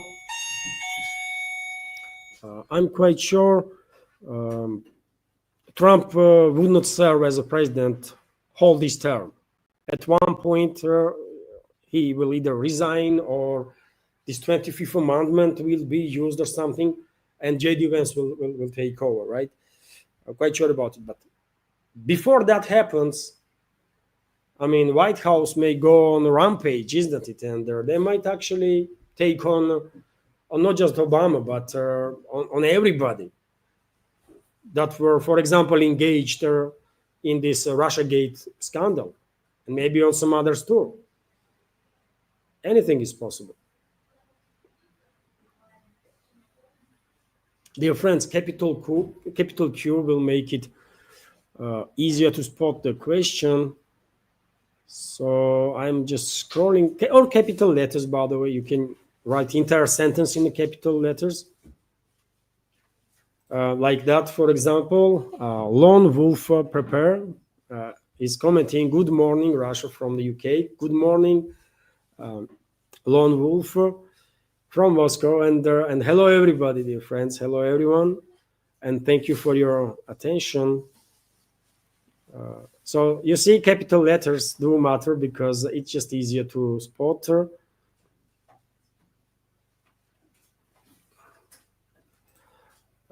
Also, Lone Wolf Prepare is commenting, over here in the UK, we can't stand the stammer. I can understand you. If I was British citizen, I would not be happy with this government too, for sure. And he's extremely unpopular among traditional voters of the Labour Party, isn't it? I do monitor some programs that I see on internet, from UK included, and Starmer is extremely unpopular inside the Labour Party too, isn't it? And the Labour Party is also unpopular, by the way. Party itself is also losing. Conservatives are losing, right? And the party that is on the rise is Nigel Farage's party. Am I correct? And this is clearly, clearly demonstrates the level of frustration of the citizens of the UK with their so-called political elites or elites in general.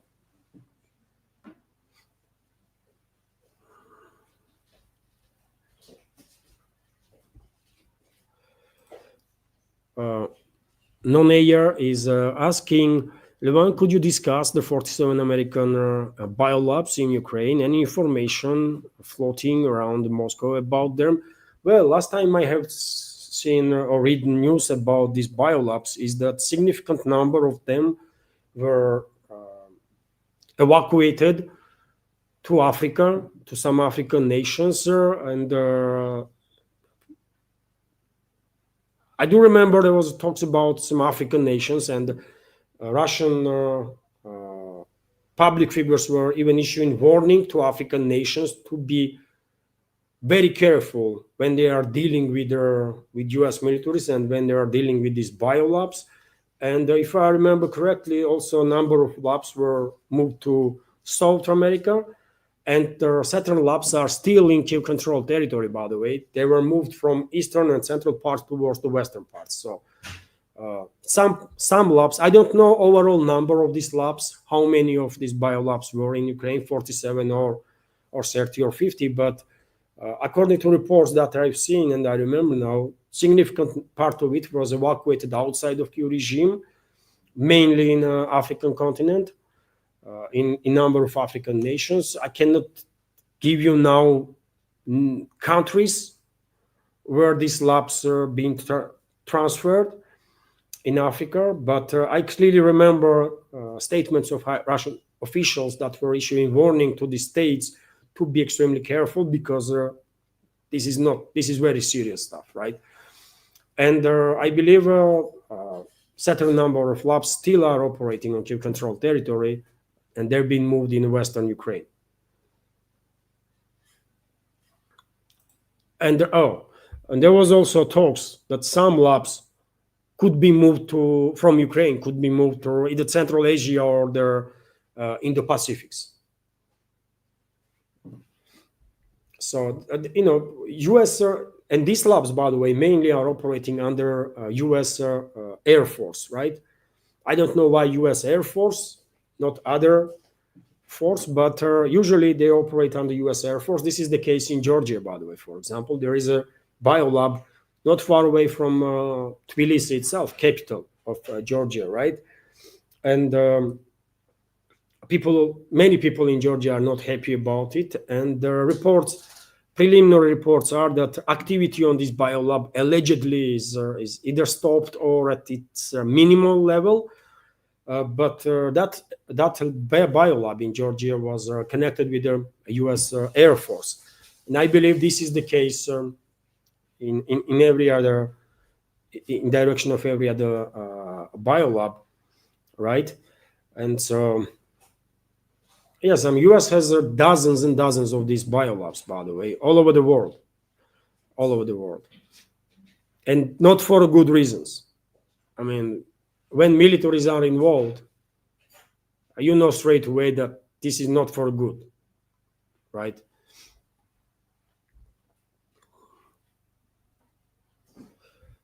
Let's go through some questions also.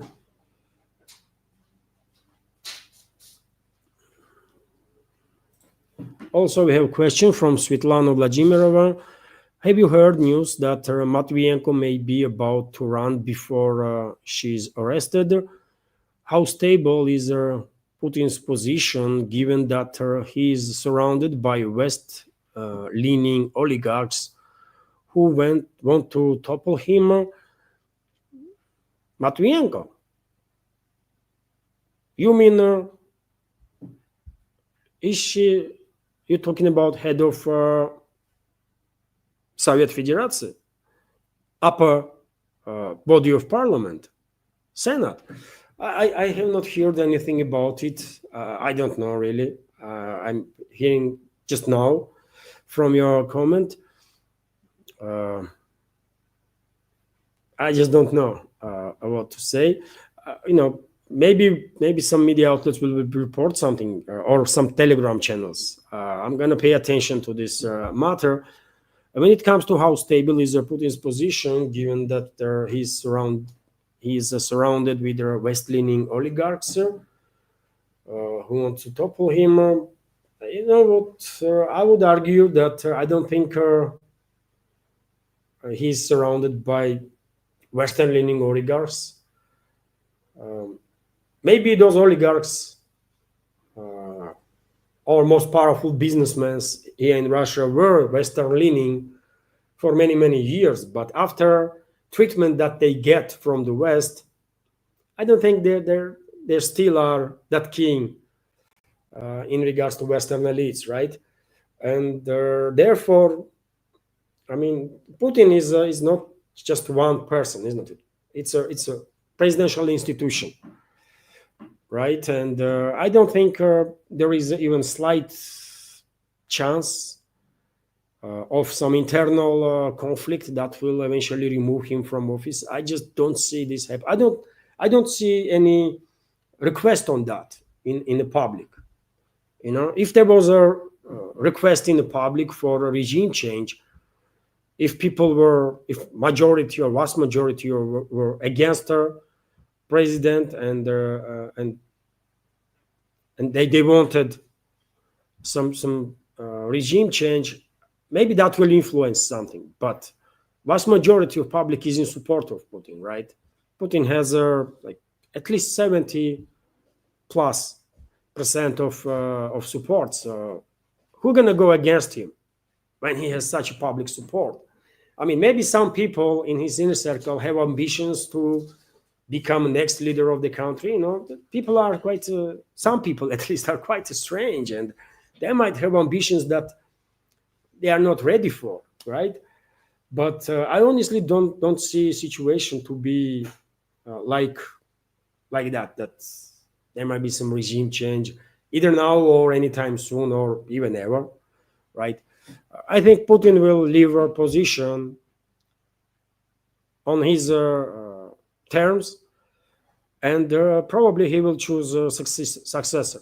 Before he leaves, he will choose successor with whom he will be, you know, more confident that person is ready to lead this complex country, by the way, that Russia is, you know, right? So about Matvienko, I did not even see anything on Telegram. I just don't know. And in regards to Putin's position, he is standing strong. I mean, he is keeping in check everybody, right? I don't think there is a serious organized group that might actually attempt regime change. They're gonna lose. I think so. Maybe I'm wrong. I don't know, but I live here. I talk to people, and you know, I just don't see situation to be revolutionary. And if there is no request from the public, then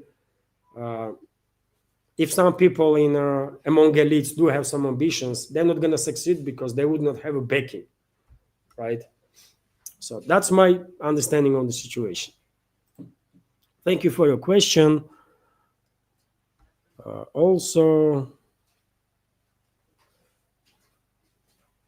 capital Q, by the way, or capital letters will make it easier to spot the question.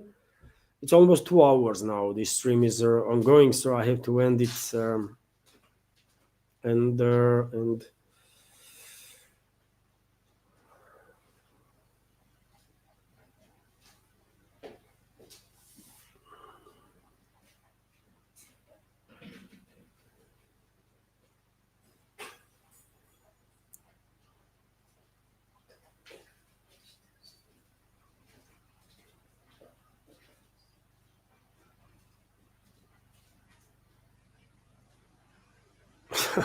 come on, Don Zugar.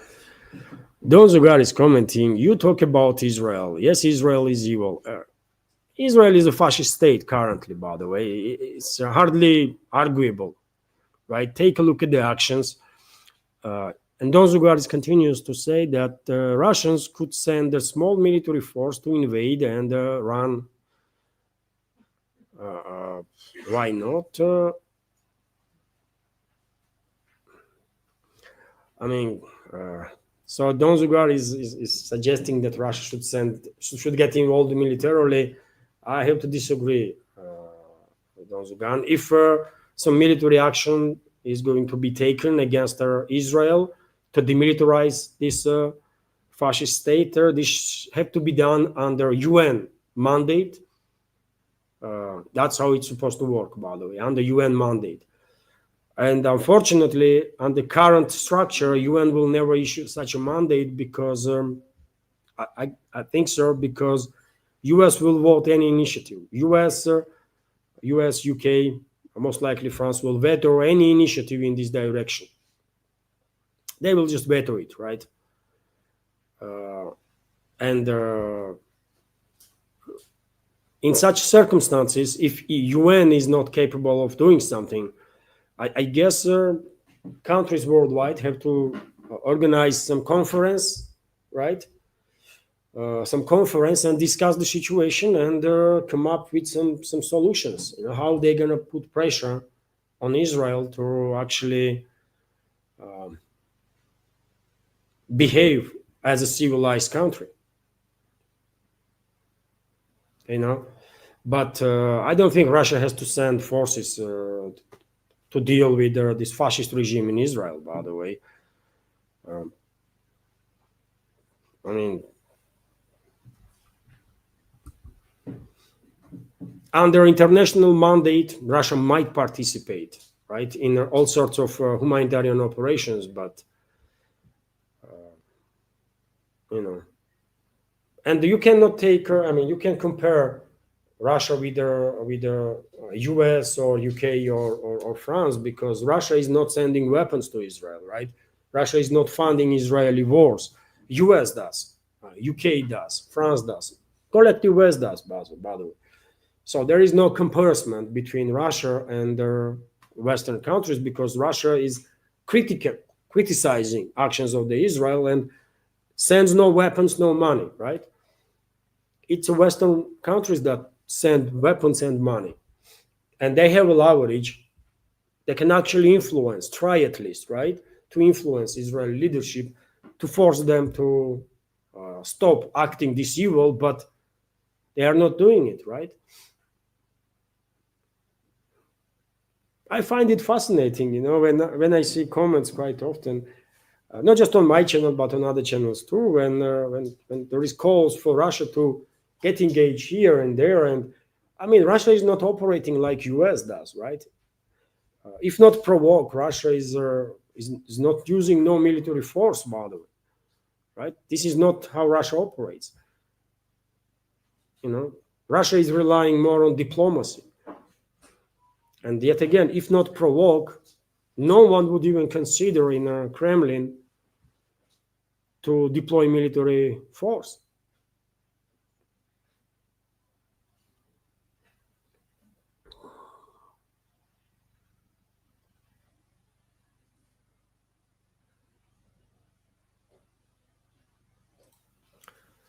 Alexander G is commenting, France is one of the few European regimes that has some independent policies, not under USA. I agree with you, Alexander.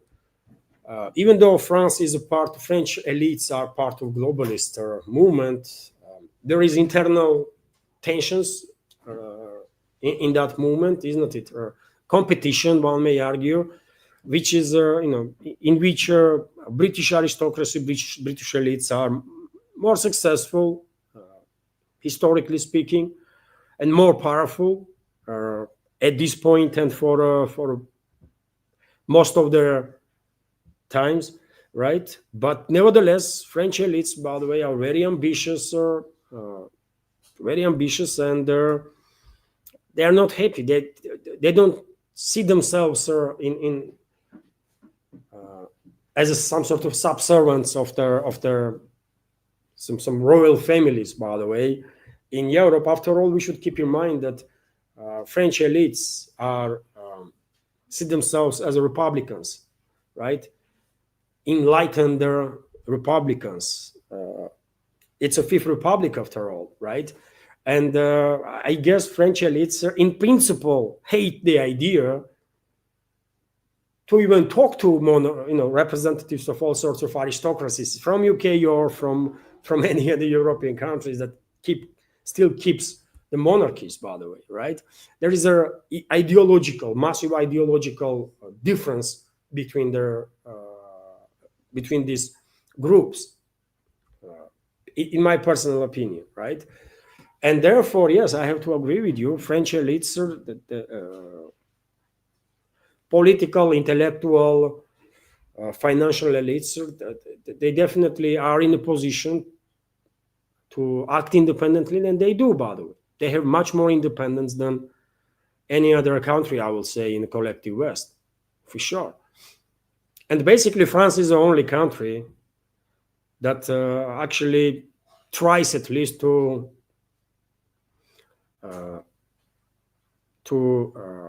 balance, let's say, dominance of the Washington and London. Rest is just obeying orders, right? France at least tries to do something. Yes, France is much weaker. French elites are much weaker, but they are still formidable force, by the way, and they are capable of quite stuff. So,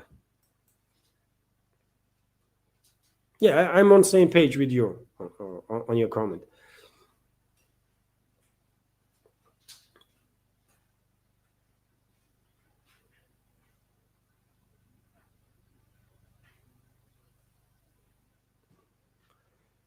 France is, by the way, it's a shame what has become with France, isn't it? In many ways, France was a leading country, in terms of progress for quite a long time. Yes, France has done a lot of bad things too, as every other country had, right? But France was a leading country in many directions. It called Fifth Republic for a reason. They fought for republic and republican ideas. And yes, many French citizens probably are very much upset that France is no longer leading country in Europe. I mean, it might try to compete with the UK, with Germany, but what about Germany, by the way? Germany also, I mean, country with tremendous cultural, historical heritage, right? And is now is a colony of London and Washington, right? Literally colony, by the way. And Germany is run by puppets of London and Washington. So I guess many German people are not happy about that too, right?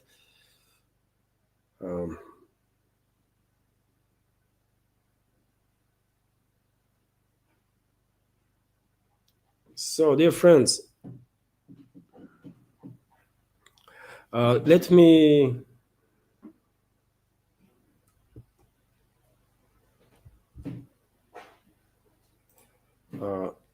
Danny Delval is commenting. All the Democratic leaders were shouting that no one is above the law, remember? And then they arrested former president for a mugshot. So they proved that it can be done. And this tag is, yes, I remember all the leaders of Democrats and all their propaganda outlets, by the way, CNN, MSNBC, NBC, and the rest of them, they're all repeating this catchphrase or whatever it is. No one is above the law. No one is above the law. Yes, I do remember that. And they did arrested, actually, Trump, isn't it? And there is world famous his mugshot. So, they created a precedent, and that's why I'm saying, by the way, anything to be expected nowadays when it comes to U.S. Internal political affairs. Anything to be expected. Thank you for your comment, Danny.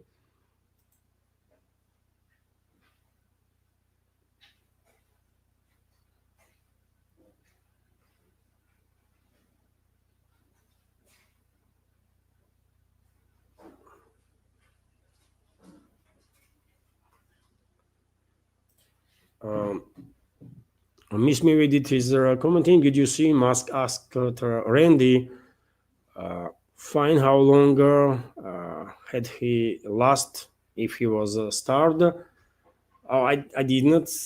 I guess so. I did not. But I should, you know, I'm gonna check on that.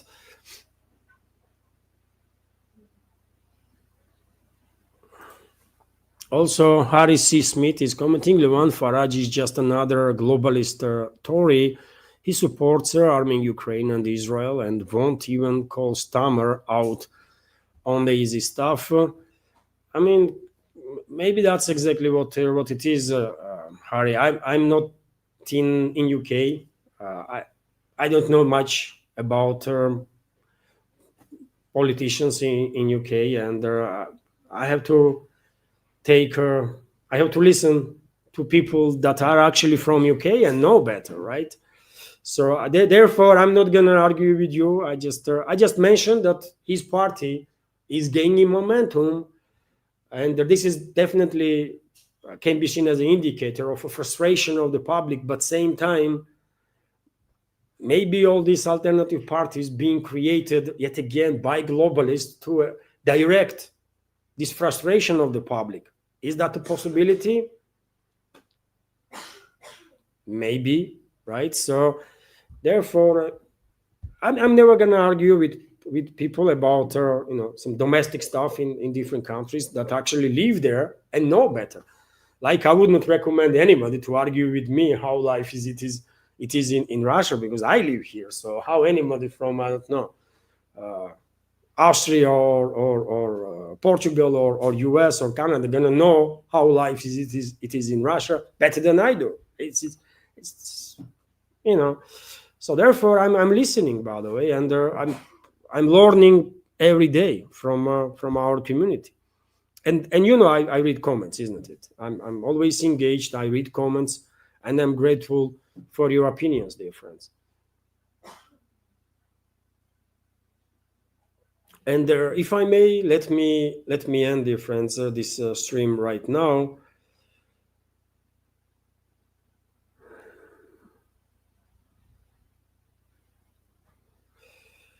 Thank you all for your attention, dear friends, for your support. Have a wonderful day. And if you come across a short video that I will make, most likely from the first part at least of this live stream, if you have time, please check that video out, leave some commentary or click that like button. And if you can, please also like this video and leave some commentary in the comment section after this stream. Thank you all. Have a wonderful day, successful week, dear friends, and see you tomorrow. Maybe even today, by the way, if rain will stop. Maybe I will make second update for Patreon and Boosty, and in that case, I will publish first part of that update on YouTube and Rumble too, but it depends on weather. Let's see. Thank you all. Have a wonderful day and take care. Bye for now.